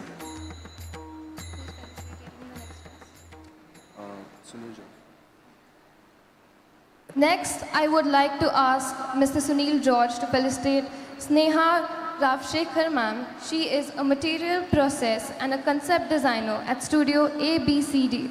Sneha is known for her commitment to fostering a creative and inclusive environment that encourages students and colleagues to explore and experiment with their designs. With a background in both industry and experimental design, Sneha brings a rich blend of technical expertise and artistic vision to her role. Her work often focuses on integrating user-centric designs, principles with sustainable practices, reflecting her beliefs that thoughtful design can be possible and impactful both for individuals and communities. Please accept a token of our appreciation, ma'am. Thank you very much for being here. We are honored to have you.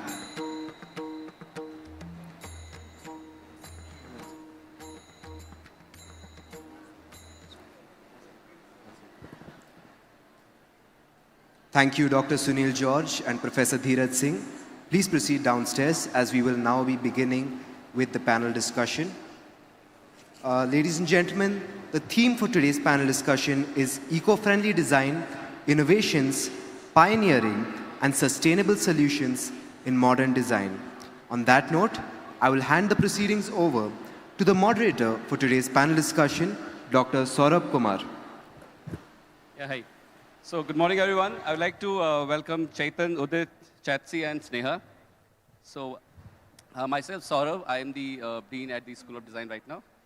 And I think I'll begin with one very fundamental question and I would like to hear from all of them that what does sustainable design mean?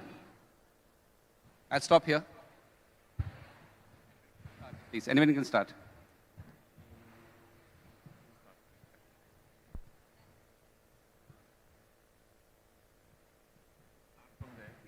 Chetan, for you also.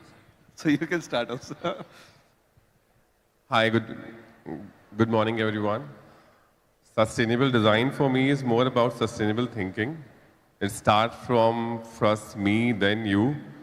It's more about like how sustainable thinking I have, what I'm using, what I'm gonna buy, what I'm gonna create, and how long I'm gonna use it.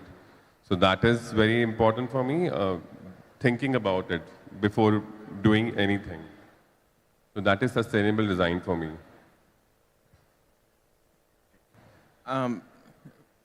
I think very similar, but when we work at R.I.D.E, for us, sustainable design is creating the product, obviously, as sustainably as possible, but not just focusing on, let's say, materials, but also the processes that go behind them, the supply chain, and the final delivery process. Sustainable design is when the entire supply chain is sustainable.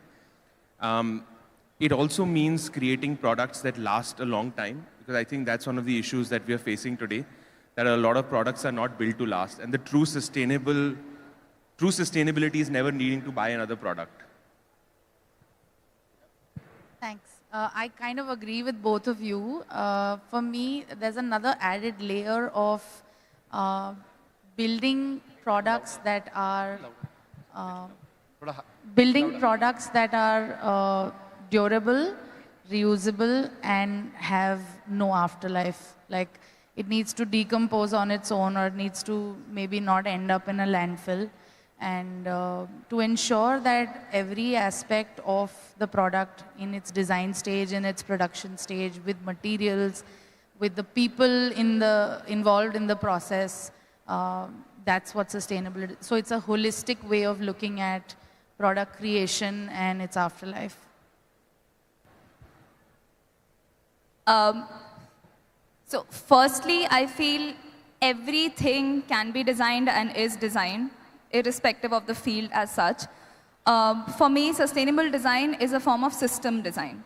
So whatever I'm creating, from the energy that's put into it, the labor that's put into it, one, it caters to the needs of today, but you're not selfish to cancel out the needs of the future. It's something that carries on to the future as well and caters to the needs in the future as well. So that's what sustainable design would be for me. Yeah. Thank you, everyone. I think let's ask Chaitan that how has its importance evolved recently in the design industry? I mean, it was always there when things were made by hand, but still, how it has really picked up and really coming alive again that, things have to be sustainable and have to be made sustainable. I think we have done lots of mistakes in our past by using product unnecessarily. And now we are facing lots of global warming and weather changing. So now we are realizing that design is very important. What you design, how you design, for whom you design. So design industry is changing. I agree with that because in this panel also you can see two of the people who are actually working really, really hard to make or realize people how to be, work with a sustainable material, sustainable product, recycled product.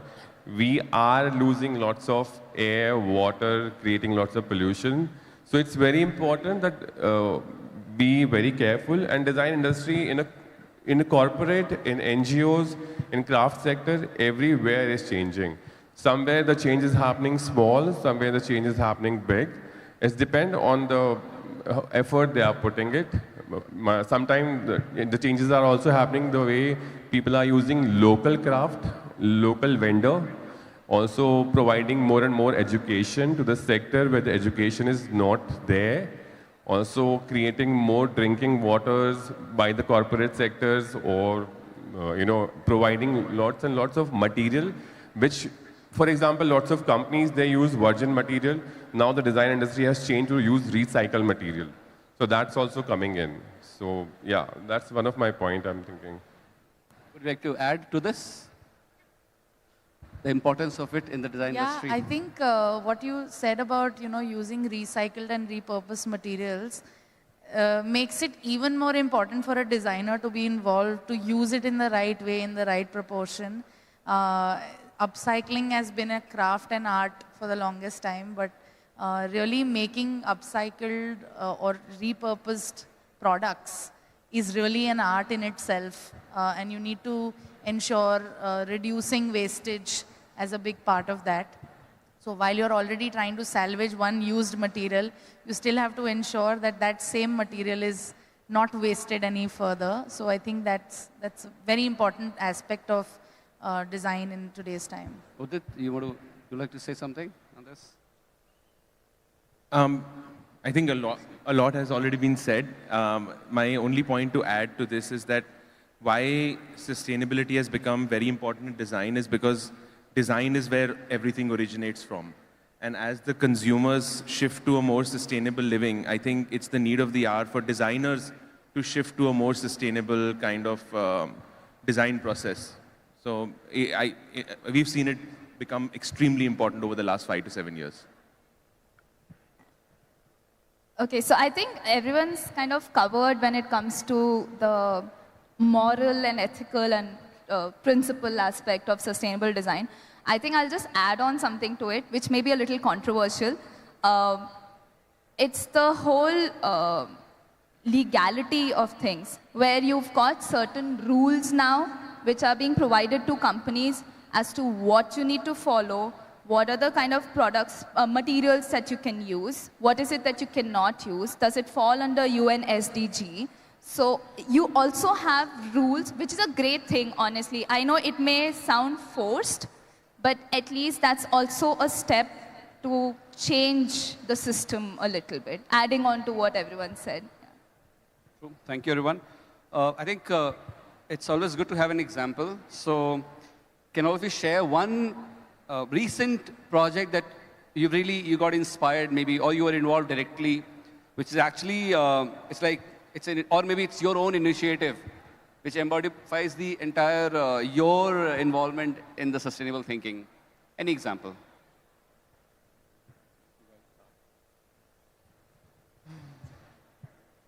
I think everything I do is sustainable, so it's hard to pick one, but to give you a recent example, we've been doing a lot of research on finding a replacement for plastic packaging for food. And I've been doing a lot of research on finding material innovators who are, let's say, working with tapioca starch. There's a couple of people doing seaweed plastic. And I think those are all great solutions. But they struggle to reach a certain scale, either because of lack of infrastructure in our country or lack of resources in terms of, funding. And those are the challenges that we are currently trying to solve for. So hopefully sometime in the next 3 years, if we're able to see seaweed plasting in supermarkets, I would be very, very happy to see that happen, see the light of day. And it's super important to not just look at innovating a material, but also seeing can it be scaled to reach the masses. I think a lot of innovations sort of don't keep that, like are not able to succeed because they don't look at the whole picture, look at the whole large mass of, let's say, India as a country, which is so diverse and so large. So I would be very, very excited to see that product come out in the market. We're already working with people who are doing tapioca starch, which is a completely water-soluble material. It's used in fashion in a big way as a packaging, packaging cover. And it completely dissolves into a white liquid, and you can put it in your plants, or you can just put it in your water streams. That it's completely, absolutely has zero trace, no microplastics. I think such innovations really need to be pushed forward, not just to sustainable brands, but also to mainstream brands, so that waste in general can be reduced at large, because there's lots of research that states that 65% of waste in our landfills is just packaging waste that was used only for 15 to 20 minutes or till the time it reaches the consumer. So I think there's a huge scope in reducing waste in packaging and also in creating innovations that help products that don't even need packaging at all. So there's lots of brands, let's say in the US, who are creating products that are zero waste because they don't require any packaging to be delivered to you. So yeah, lots happening here. Yeah. So a recent project that we have picked up at R.I.D.E is that we use organic cotton for the production of our bags. We are now looking at moving to recycled cotton, simply because it has a lower carbon footprint. And we are not using precious land resources that could have been, for example, we used to grow food, right? Which is I think, far more important. And we are trying to use recycled cotton, and our aim is to go completely into recycled cotton by 2025. You sell it in the mainstream market, once? Yeah. So we sell our bags online right now, primarily in a few offline stores in India, but we sell across 60 countries. You make generally what kind of products? Garments? So we make a wide variety of bags, right from our range of lifestyle bags, which is a box sling, mobile sling, handbags, to our utility bags like lunch bags, shoe bags, to our more everyday bags like tote bags, which I've seen a couple on campus already. Oh, nice. That's nice. Yeah. About sustainably, the proud of moment is about, I will talk about two things. One is the place I work with Titan, we use lots of energy, which is, basically wind energy, solar energy, nuclear, hydropower. So there are lots of things we are saving on natural resources. And in a personal level, I'm proud of that. I believe in sustainable living. So from whatever clothes I used to have from last 20 years back, I still repeat that cloth. That's one of the most important thing. And I'm proud of that. Whatever product I buy for my personal use, I'm very careful for that. So you might be see the shoes, the clothes, the bags, or might be the kind of gadgets. It stays with me for next 20 years. Because it's important, it's not about what companies are doing, but it's also about what you are doing. So when, I think it's also coming from the company I work with, because when I see how they are getting their material, how they're providing their resources to people, how they are using the natural resources, you automatically learn. And the most important part, I'm proud of doing that, I learn about how to say no. How to say no for lots of things. When you're going and shopping in a mall, say no for plastic. When you're looking at reels on Instagram for today's generation, how to say no that I don't want to create another waste. I want to be so particular what I'm reading, what I'm educating myself, what I really want to create. Because today in 2 seconds, we are so much, going through reels and thinking, I want to become this, I want to become this. We buy materials, for example, craft also. People see craft projects, they buy materials, they create a craft. What happened after that? Instead of that, start saying no, think before. So on a commercial level is different, on a personal level is again a different choices. So that I'm proud of. Yeah. So I think just like Chetan, I have two aspects. One is as a designer. Along with the studio that I'm working at, Studio ABCD, I think it was around 9-10 years back, we started developing a loom. So it's a hand loom that can weave waste paper strips that are left over in printing units.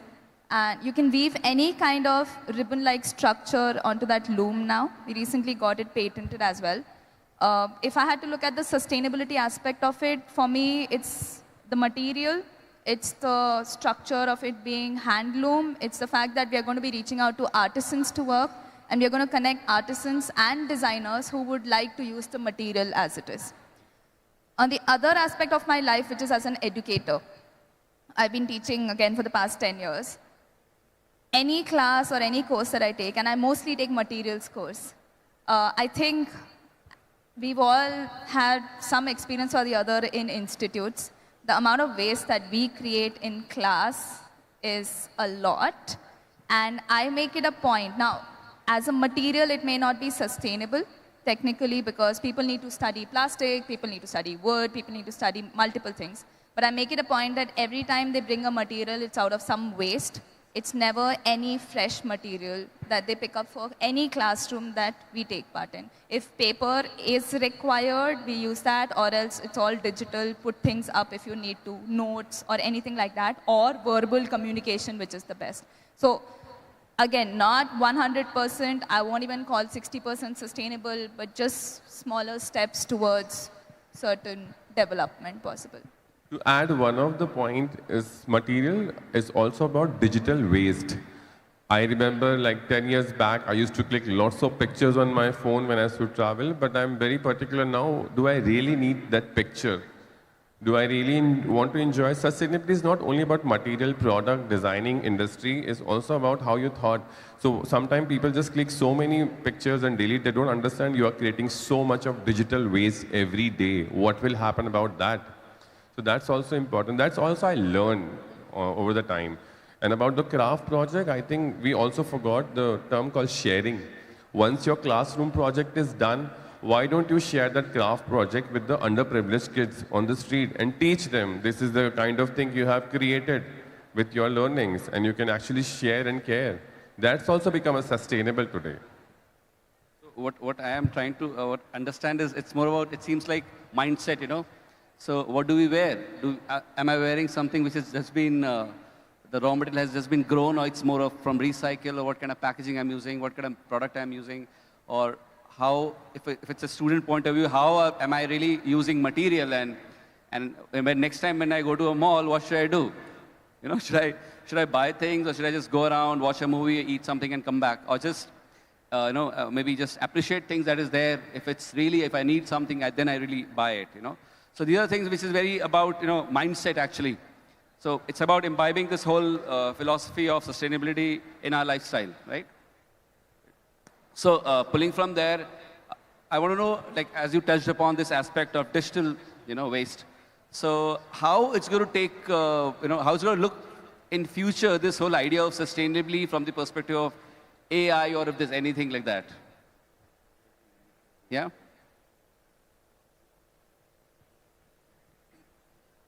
I think for working in industry... Or maybe you could say advanced materials, on that front. See, every time thing changes. If you see from our parents' time till today and the next generation, material has changed, technology has changed. It helps also, they have a negative impact also. But it's depend all on us, how we gonna use it. So if you're talking about digital waste or AI or what will happen in the future, I think before using, it's important to be aware. Before using, it's important to learn. Before using, it's important to learn in the right way. If I'm using AI, how it will help. And in which sector it will help more. Like people have this thought, okay, if AI will come, designers' job will go. It was the same thought 20 years back when computer came. People thought computer come, we will lose our job. No, it will not happen. But you need to know which direction you want to go. So I think one way in which we are using AI to promote sustainability is, so we sit with heaps of data on how each product is made, because we have a detailed verification process for every product. And we're trying to feed that into, we're training our own version of AI, and we're trying to create communication at scale. So as a platform or as a marketing company, we need to create like content that is for ads, for stories, for videos, for printouts, whatever. And we're a small team, so we're using AI to be our extended army of writers and creators to be able to at least think of concepts and then give it our own spin. I think that's helped us in a huge way, because the more crafted and the more detailed your prompt for AI is, the better results you get, and the more you train it, the more efficient your processes internally become. So I think we're using AI in a big way for communication right now. So, if I hire 5 writers, they'll probably give me 20 scripts in a day, but with AI, I can get like 100 scripts in 30 minutes. And then I can get that much more content made and help larger brands, brand scale to a much bigger way. And I think, and that supports our core mission of making sustainable living mainstream, because it is not easy to promote something that is mindful. And, when you're talking about buying less or saying no, or, less is more, we are living in a capitalistic economy that's, always pushing for overconsumption. Zepto, Swiggy, Zomato are all examples that within, between 10 to 30 minutes, you will get whatever you need in your hands. So how in this economy do you stop people from consuming more and putting more pressure on the planet that already has been given enough pressure? So I think to be able to voice your opinion, to create awareness, we're using AI, and I think it's working beautifully for us. I'm here because I was able to reach some of you, and it's every technology has its own advantages and disadvantages. If we're able to use it for the right reasons, I think it's great. And another thing that's coming up for us is we're creating our own impact meter that allows you to understand each product's social, economic, and environmental footprint. And all our servers, all our softwares, everything sits on a green server. So we are completely carbon neutral. One of our missions as a company is to plant 1 million trees in the next 3 years. So every order that we receive, we sort of offset the footprint of that order being transported across the country through planting trees. And we've got a scientific way of doing that. We've partnered with UNEP to do it. And I hope that we're able to use technology in ways that are greener and better. It's going to also optimize the process. The material use. Instead of making and trying things before that, we can actually simulate and come up with the most optimum options to really minimize the waste in terms of maybe the prototypes or maybe the process itself. Maybe, yeah. Anything else? I think you guys have covered quite a lot. Again, I think what I'm going to add is something that may, again, contradict certain things, not what we are thinking, but more like what's out there actually. Now, first, for example, as a designer, I know we keep saying that we should create things need-based and not desire and want-based. But when I see tools around us, tools that are available to designers, I think we do a very want-based design. Because we're like, hey, I want that tool and I want this tool, irrespective of whether you actually need the tool or not. So even when you look at AI, for me, that's a tool. Do I need the tool for the kind of design that I'm going to do? We don't know, because you're just very curious about it. And again, curiosity, I think, is a part of a human being. I mean, you can't cancel that part out. Secondly, as a consumer, I think it comes from a place of privilege, where knowledge is available to be aware. You know, sometimes, yes, internet exists. We can read everything on the internet, does not mean we can understand. So it's very difficult for people to actually understand the repercussions of things until and unless it hits you in the face. You know, when you look at scarcity of things, when you look at lack of resources and materials that you require, is when you realize, oh, I should have done this 10 years back. But that's gone. So that awareness, I think it becomes, honestly, it comes from a place of privilege sometimes. This is what I feel personally. I like what you said about one thing and same thing, that AI can also help to educate. Like, it's very important for the people in India. You see in the rural areas, people still don't know lots of languages. AI can translate the complete information about the what happening about the product or the craft or whatever the work is going on to local people. So it will create a big difference in that sector. So that way, sustainable thought process will come in their daily lifestyle. So that way is very important. I think that will help a lot. I think you talked about, you know, the whole recycling things. I have a question. I mean, anybody can answer this. With the increasing focus on circular economy principles, how do we ensure that there are more of closed loop systems can be created, and where designers or the creative people can come into the picture whenever we're thinking of innovating something or designing something in that case? So, for closed loop systems, a good example, I think, is the European economy, where they have already put, so we sell a lot in Europe, where they have put a charge on each product that we sell. And they've taken up the responsibility of finally closing the loop there, because they realize that it may not be possible for all organizations to do it on their own. So I think a bit of government initiative would help in that sense, but we were discussing this a little earlier. As an organization itself, we are now trying to figure out how to, so closing the loop is not difficult. It's about getting consumers to actually help us close it, because at the end of the day, the product is with them. You know, how do we incentivize them? How do we communicate more effectively with them that give me back the product and I'll make it my responsibility to recycle it? So, for example, any manufacturing waste that we create, right? Those loops we're able to close very easily, because, you know, one, we try and create a completely zero waste process, but any waste that is there, we ensure that it gets recycled immediately. But for a final product, creating that consumer change is what we are working on. I think in my experience, closed loop works the best in extremely micro local communities. For example, back in the day, we used to have milk dropped off at home. You know, the local gaushala or tabela would come and deliver it in your own container. Then there came a glass bottle. Now we've moved to, you know, plastic milk packs. More healthy maybe that, right? Absolutely. More healthy, more local, and you know where it's coming from. You know the guy. You probably know he's putting water in it, but at least you know that how much water he's going to put in it, you know. And I think when you look at closed loop in a maybe at a country level, like Lush Cosmetics globally does a very beautiful closed loop program.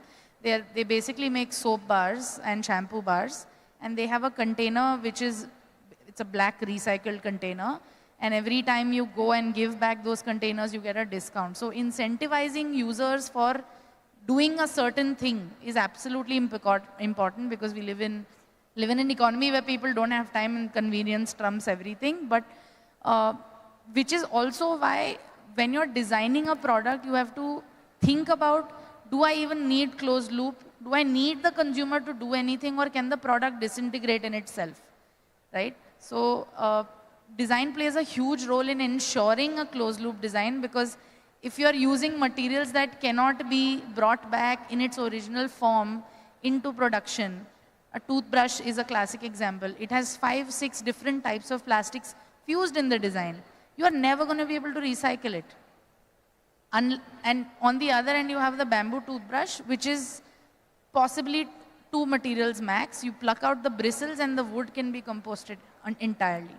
So designing a better bamboo toothbrush would be a better design problem than rediscovering Oral-B to change their toothbrushes. I think that it's very, very important for designers at the stage of, brief itself, that do I need to put any material or anything in the product that actually will need to be disintegrated by hand or will require an action by the consumer, or can I design it in a way that it's self-composting, possibly? Just to add on to what she's saying, I completely agree to the fact. See, I personally feel like a lot of times we put the onus on the consumer. It is your fault. You're creating the waste. So, and consumer is going to look at convenience. That's why they're buying something, right? They want lesser discomfort in life, something for convenience. So if as designers, we create that system that it becomes convenient for them to come back to us with whatever they have, of course they would purchase, and of course they would like to be a part, and they would also feel that pride in being a part of that system then. So yeah, completely agree to what you're saying. I think I remember Amul launched this campaign where you have to give those 10 packets and you get a jute bag. So there was a way that when they were trying to do things, they okay, clean the packets, give it to us, we'll recycle it, and we'll give you something in return, like a jute bag, right? There is a cost to taking back also. The Indian infrastructure doesn't allow recycling or composting at a large scale. And there's manpower involved when you have to collect back waste, right? So the whole idea of designing sustainably will mean that all of those processes are not required at all. Can it be disintegrated in the simplest way and just either composted or can be upcycled by the consumer themselves? There are these beautiful packaging companies today that design cartons that can be made into plant pots, So even if it is something that's used for a fraction of time, even if it's packaging or it's the product itself, how can we innovate in a way that it doesn't leave a trace behind? Yeah. So if you look at what do you think can be a radical innovation which can become a mainstream sustainable idea in future? I mean, you can just perceive something or just see where we can really intervene as of now. And Plastic that can disintegrate in 2 days. That can disintegrate in 2 days. I think that's what you were talking about, right? Yeah. With the tapioca. I think that will be revolutionary because I think the invention of plastic as a material is not bad. It's a beautiful material. It was supposed to replace things that are expensive or had cruelty involved because people were using maybe enamels of, elephant tusks or, whatever. But I think the problem with plastic is that we are using it everywhere. In everything where it's not even required. And it's in our bodies, it's in our bloodstreams, it's everywhere. And that's purely because it's used so widely. I went to a steel vendor to buy some plates and glasses for my home. And even those steel products were wrapped in a plastic bag. Steel can be cleaned so easily, but it's just this idea of hygiene that it shouldn't get dirty or you can just wash it off, So You trust plastic. People trust plastic, yeah, that's unfortunately, it's so sad. Maybe 20, 30 years ago, we were not using so much plastic. Yeah, they're very simple solutions that you say, and which is very, very, at the same time, radical, it's like radical at mindset level. If you stop using plastic, you will save more money than you will actually spend. So we've reached there now where if we stop using plastic, we'll save money in saving the planet, as we call it right now, whatever's left of it. If you actually look at how plastic came into being, it was natural, as to how you're mentioning. You've got tusks. Actually, a zero-waste process. Exactly. It was tortoise shells and natural plastic that existed. And then people turned that into synthetic plastic because it was economical because it was easy to produce, which makes it accessible to everyone, to the mass, and not just a privileged form of material. Originally, plastic was actually used, and till date it is used in the medical industry. So it is in our body, but the one that's in our body is actually not bad.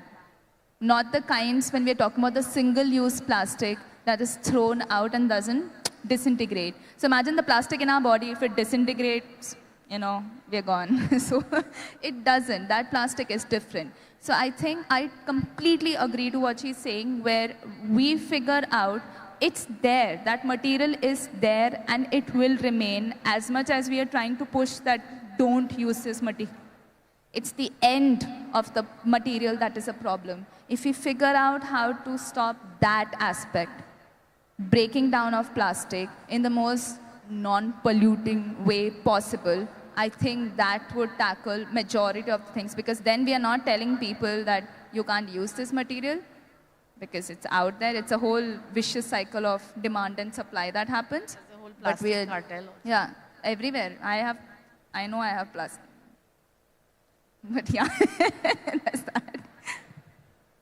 I think Singapore is doing a beautiful job in taking plastic and putting it in an incinerator to create energy. But I don't think country the size of ours can do it. Maybe in smaller communities it is possible. But again, the other problem is that landfills we don't segregate our waste.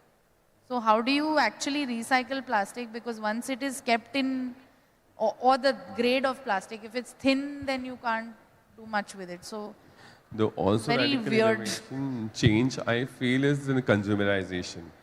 Do we really need that much options? Do we really need that much upgrade every year? Can't we lock every phone upgrade for next 2 years? This year you buy the phone. I'm just saying, for example. unfortunately, we worked on planned obsolescence. Yeah, because see, material is one radical innovation. Second thing is consumerization. First, as a consumer, it's very important because you ask the question when you go to the mall, what do you see? Do you buy the product, or you just go have a look, feel good, or watch movie and come back? It's depend on you. If you want to go there, see what is happening around, educate yourself. Then you see your need, your desire, and your demands. You understand your three things, and then you go individually. Okay, right now I really want this because this is going to be with me for a longer period of time. Durability is one of the things.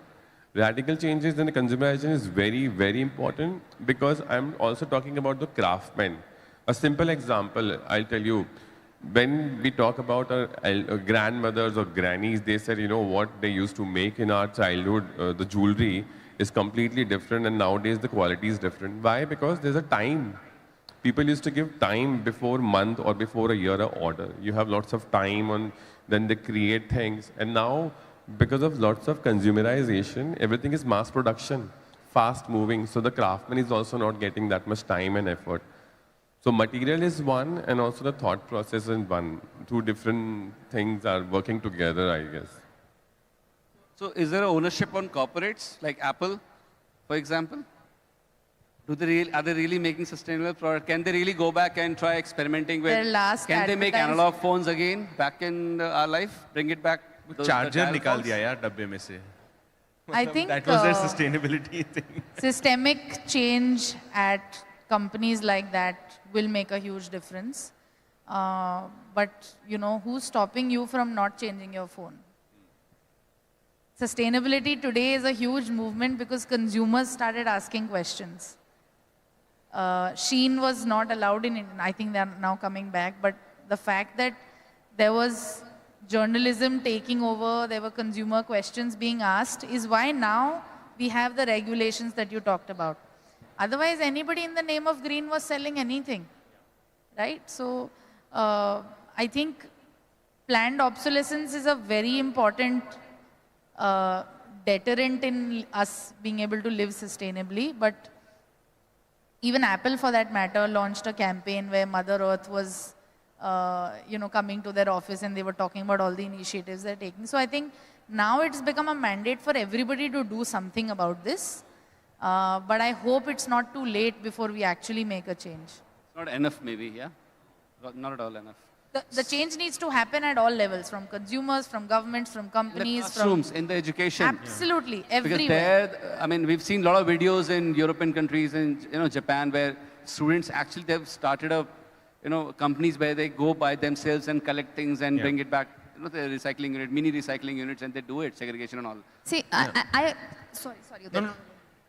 The thing is, why I said education was also because I think we are putting a lot of, again, the whole onus on people who've already had a mindset over a period of time, and then suddenly you're expecting them to change the way they live.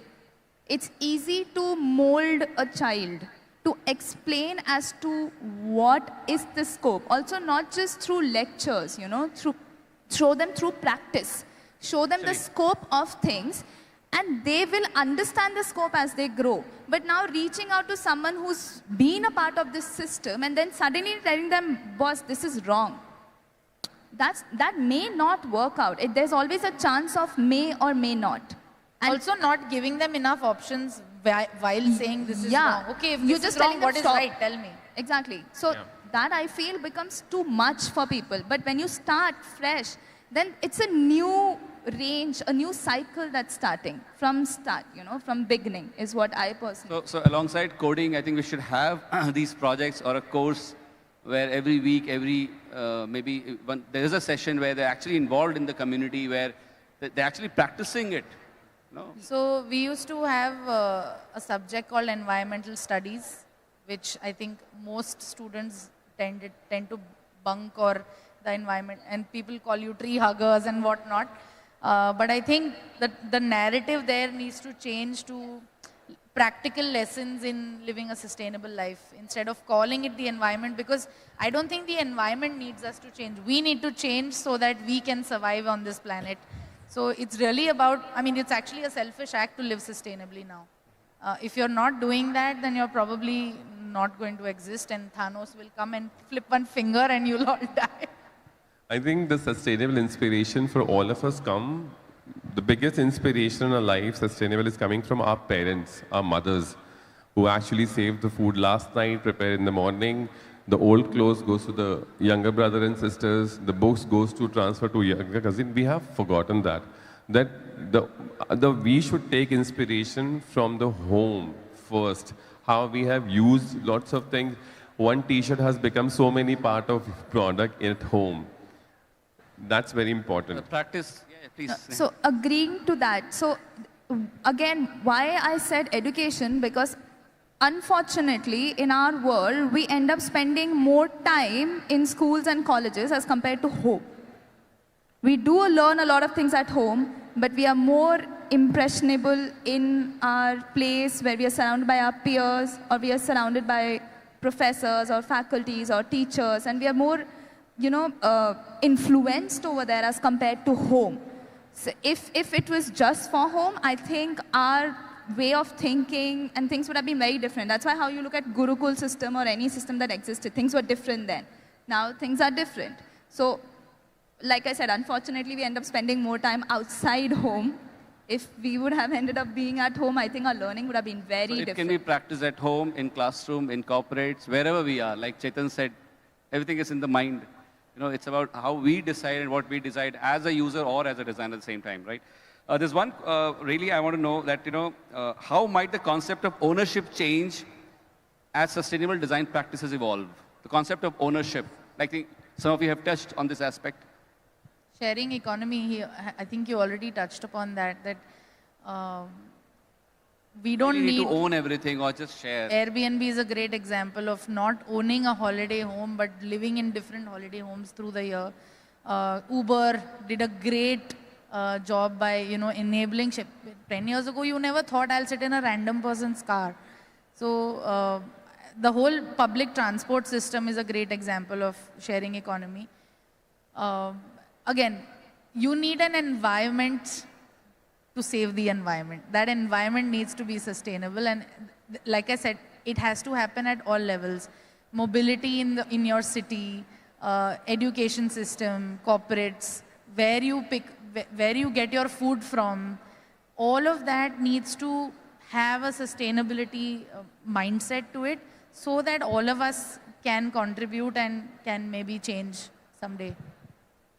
And I think within the consumer side of things as well, a lot of thrifting has really picked up. Where a lot of people prefer to use pre-owned, pre-loved clothes and materials. And as long as the person or the organization that you're buying for can vouch for the quality, a lot of people are okay not, buying new things every time. And a lot of people are now open to the idea that if I've had something and I'm not using it, I might as well give it off to someone else to use. So, one question, are we people living in urban spaces are more sustainable or people living in rural areas are more sustainable? What do you think? I think it's definitely the rural area where, but is there anything that you'd like to highlight in which you think we can exchange between the two, that we can learn something from them and maybe they can take something from us? Is there anything two-way or just one-way that only we can get something from them? Or something with example like that can really become a mainstream and we can really adopt it in our life. The easiest thing you can do is composting. Manage your food waste, segregate it, and then get a pot for yourself and start composting your food waste, all your peels, tomato, whatever you have extra. And when you see that soil getting created, it really takes you closer to nature.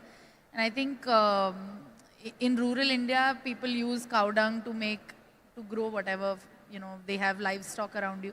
Well, in urban homes, you can't have, you have a limitation of space, but I think just by putting a little composting pit in your home or a little bucket, I think it can really change the way you consume, because the minute you see how much waste is getting, put in the dustbin versus putting in the compost bin, it helps you look at and change your mindset overall. So I think... At least at apartment level or community level it can be done, right? Yeah. No, a lot of people do it at individual homes as well, and then lots of people have balcony, plants that I think there is this saying today that earlier people used to have kids, then they moved to becoming pet parents, and now people are becoming plant mothers and plant parents. So that transition is already happening, and I think just managing our waste in a better way would be a great thing for urban India to adapt. And also reusing the old textiles. Like, they used to make mattresses and craft, and this way we will also learn how to stitch and all. So old clothes, it's very important to use the textile old clothes at home, whatever t-shirts, shirts, pants. Those skills, they're like, it's passed on from generation to generation also, so it never dies actually there. Sustainable pass-on generation thing, because when we start, textile is one of the biggest waste, if you see. It's not easy to, dissolve textile. So our parents used to take old clothes, जितने भी कपड़े होते थे, उसको सिल दिया, गूदड़ी बना दी. At least you have, and also this is sustainable thought process where you are also helping yourself in a psychological way. You are doing something with your hand, you are meditating yourself. That's also sustainable thought process will increase your understanding, your attachment towards things will increase a lot. That also will help you to have a sustainable lifestyle like a rural area people. I think one thing that has changed in our lives over time is that in schools earlier, they used to teach us basic skills like stitching, putting a button, repairing something, which we've completely forgotten, because now anytime something goes bad, we just replace it with a new thing. So maybe as one of the vocational skills in schools could be just basic stitching, basic repair, which could just, teach them that just by spending maybe 5 or 10 minutes or something, you can really give something a new life. So we all used to have a sewing machine, I guess. Absolutely. All our mothers used to have sewing machines at home. I think my grandmother made clothes for everybody in my house. And when you work with hands, it's become a meditative. You actually spend time with yourself. Yeah. Yes, Neha, last words, final words. So I work with a lot of artisans from Kutch, and I recently went to a school where they teach artisans how to design, so you don't need designers involved. When you're talking about waste, right, what's interesting is that they made their food, and I made as well, and then they made things out of what was coming out from the waste as well. They made things out of the peels. And I was like, wait, what's happening? And it's actually delicious as to what they made. And they're like, yeah, we use this, we use that. So the kind of waste actually doesn't exist as well. Secondly, they have a jugaad for everything. You don't need something new. We needed to sit somewhere and be like, oh, we had someone who was elderly and we didn't have a chair, and they just made a bundle of, they got a bundle of fabric and then they just kept it and made like a lump and someone sat on that. My first instinct would have been, we need a chair.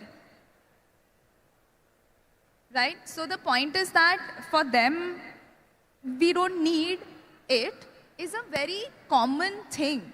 Especially when they interact with people who live in the urban places. They don't do that amongst themselves. But every time they meet someone, we don't need this. This is fine, this works, this works. So I think that's the beauty. I don't think we can learn from them by staying in urban spaces. We need to be there in that ecosystem to understand as to how simple life can actually be. And I think, honestly, I know during COVID time, I think a lot of us did realize the concept of need and want. Honestly. And I think that was like a biggest hit for us. I think we were extremely bothered and traumatized only with the fact, we didn't even think about life. We were thinking more about we're not getting what we want. So I think that actually shows as to how dependent we are on, our desires for that matter. One final thought that I see is simple living versus industrialized living. Yeah. Cool. So we'll close the session. And really fantastic and a very focused session it was. So thank you, everyone. Yeah, thank you very much. Yeah. Thank you. Please put our hands together for our esteemed panelists. Thank you very much, Mr. Chetan Sharma, Mr. Udit Sood, Ms. Chetsi Ahuja, and Ms. Sneha Ravishankar. Thank you for gracing us with your presence and enlightening our students with your invaluable experiences. Next, we will have a short question and answer session with our esteemed panelists. Our students have prepared some questions for you, and there are two podiums in the audience right now. We will start with the questions from the left panel.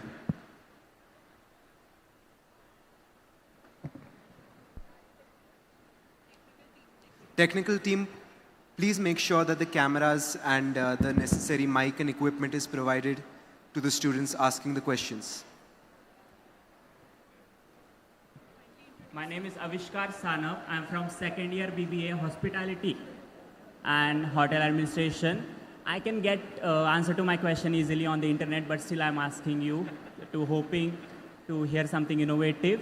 So my question to you is, how hotel management, hotel industry or hotel businesses can practice something to be more sustainable and good towards climate? I think getting rid of plastic bottles is the very simplest thing that the hospitality industry can do. And I think a lot of larger hotel chains are doing that, and they've replaced it with glass bottles, which I think is fantastic, and it's a very easy thing to do. There's a lot of food waste in hotels and a lot of decor waste, because 50% of hotels' revenue come from weddings, which have a lot of floral decor. The other way you can reduce waste is getting gensets or solar-powered electricity, because in a hotel, invariably, you have to keep the lights on, you have to keep your ACs on. So if there is a way to change your power consumption, whether it is for a specific event or for the whole hotel, I think that's great.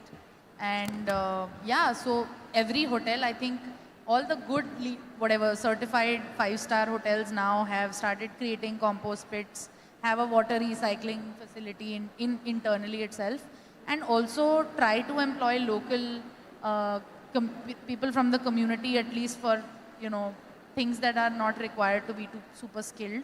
I think those are some great ways to be sustainable. There is one more, I believe. Whenever the guests check in the hotel, there should be an informative digital application where you can see before checkout how much water you have consumed. Because I have seen in 5-star hotel or 4-star hotel, lots of people have a habit of using bathtub which they don't have at home, so have a salt water. So it's very important because it started in Africa. So when you enter the hotel shower have an alarm. So the alarm is set on 3 different parameters. One is economical, second is mid-luxury, third is luxury with the sad face. So if you are a very thought process check-in guest, you enter to the shower. The economy shower will give you 3 showers. First, for the shampoo and the conditioner. Second, for the face or body. And third, if you want to take it or not. So that's very important when you're using a hotel or a public place. Water is one of the most important things. You should have information how much you have consumed in last 1 day, 2 day, 3 day. It's not like this is a hotel कि use करते रहो. Water shaming people. Also, the sharing economy comes in here, right? If you want to use a bathtub, just go to the pool. Don't like make your own splash or whatever. Just to add on to a thing, see, why do we go to a hotel? Let's say, why do I go if I ever go? It's for, let's say, the luxury aspect of it and the comfort aspect of it and a change in environment from where I'm living. So I think we should redefine what luxury is. I think a lot of people think luxury means quantity. I give you more things, you're going to be happier about it, but I think it's about quality. So I think you can always work with quality products, anything that you use that has a lifespan, that has durability, that gives me the feeling that I want, the whole luxurious feel. I think half the thing would be tackled, then you don't have to worry about it. So it should not be multiple lights for that matter, or multiple plates for that matter that is required. It should be a feeling of luxury through quality and not quantity. The person has run away. Thank you very much, panelists. We will now be moving. I would request the technical team to please move to the right podium, as we will now be taking a question from the right podium. Good morning, panelists. I am Ranveer from second year Digital Marketing BBA. My question to you is that what are some of the latest eco-friendly design innovations that are leading the way to sustainable agriculture and product design? So sustainable agriculture, I think in terms of innovation, say zyada in the kind of certifications that we have for agriculture, for example, for growing cotton, there are very stringent parameters for what is actually called organic cotton. And because of these kind of certifications getting more prevalent with the farmers itself, I think there's a lot of change happening on the ground level. And we are doing much healthier stuff for the planet. All right. Thank you very much, panelists. That's it for our question and answer session for today. I request, please let's have a huge round of applause for our panelists once again.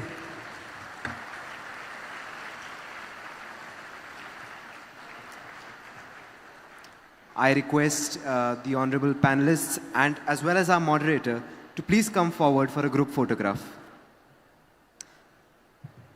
In the meanwhile, I request Professor Dheeraj Singh to please, the Associate Dean of Media and Communication, to please proceed to the dais to propose the vote of thanks.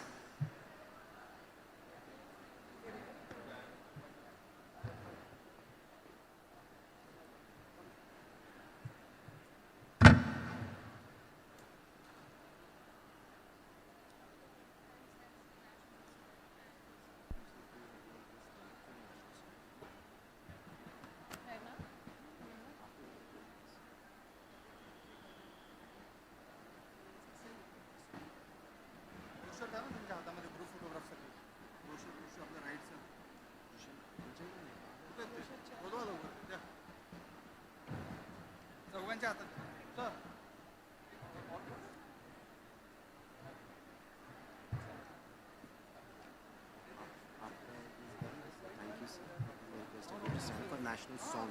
Yeah.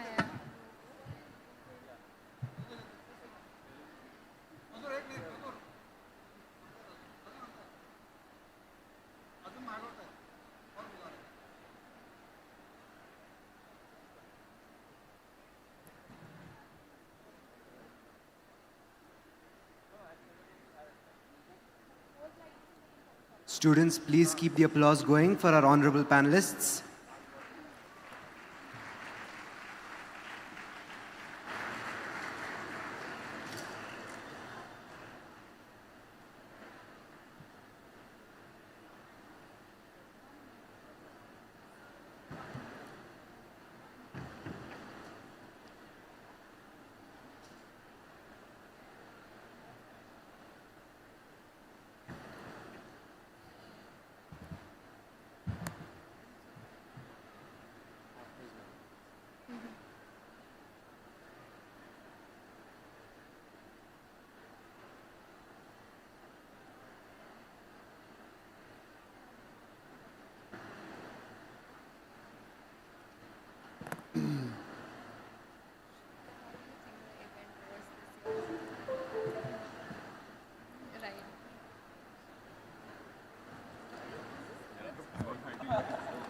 I request all the dignitaries to please be seated. We will now proceed to the vote of thanks.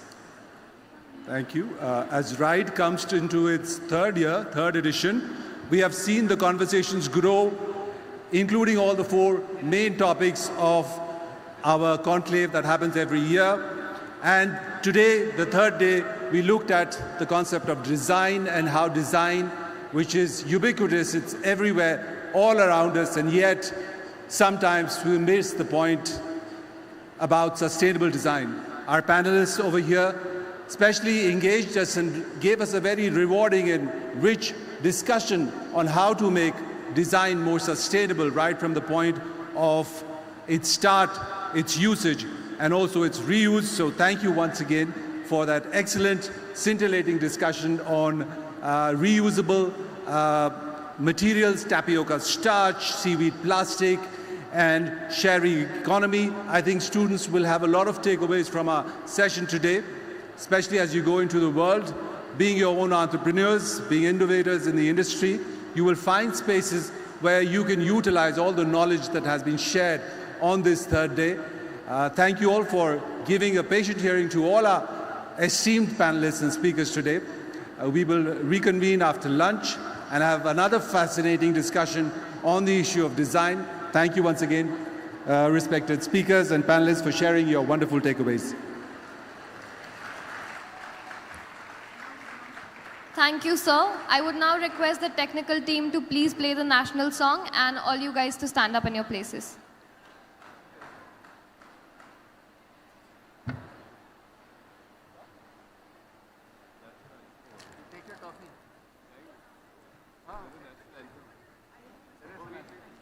Vande Mataram, Vande Mataram,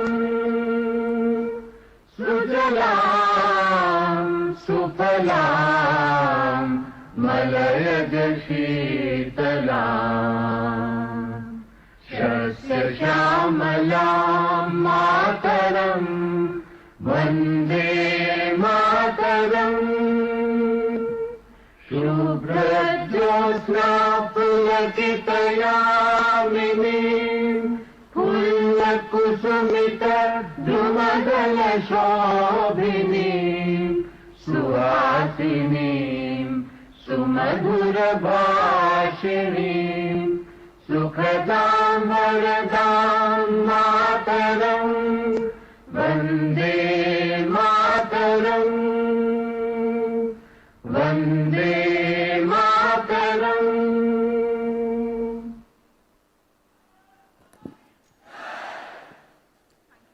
Thank you very much, students. Please note, shortly on the screens in the audience, a QR code will be displayed.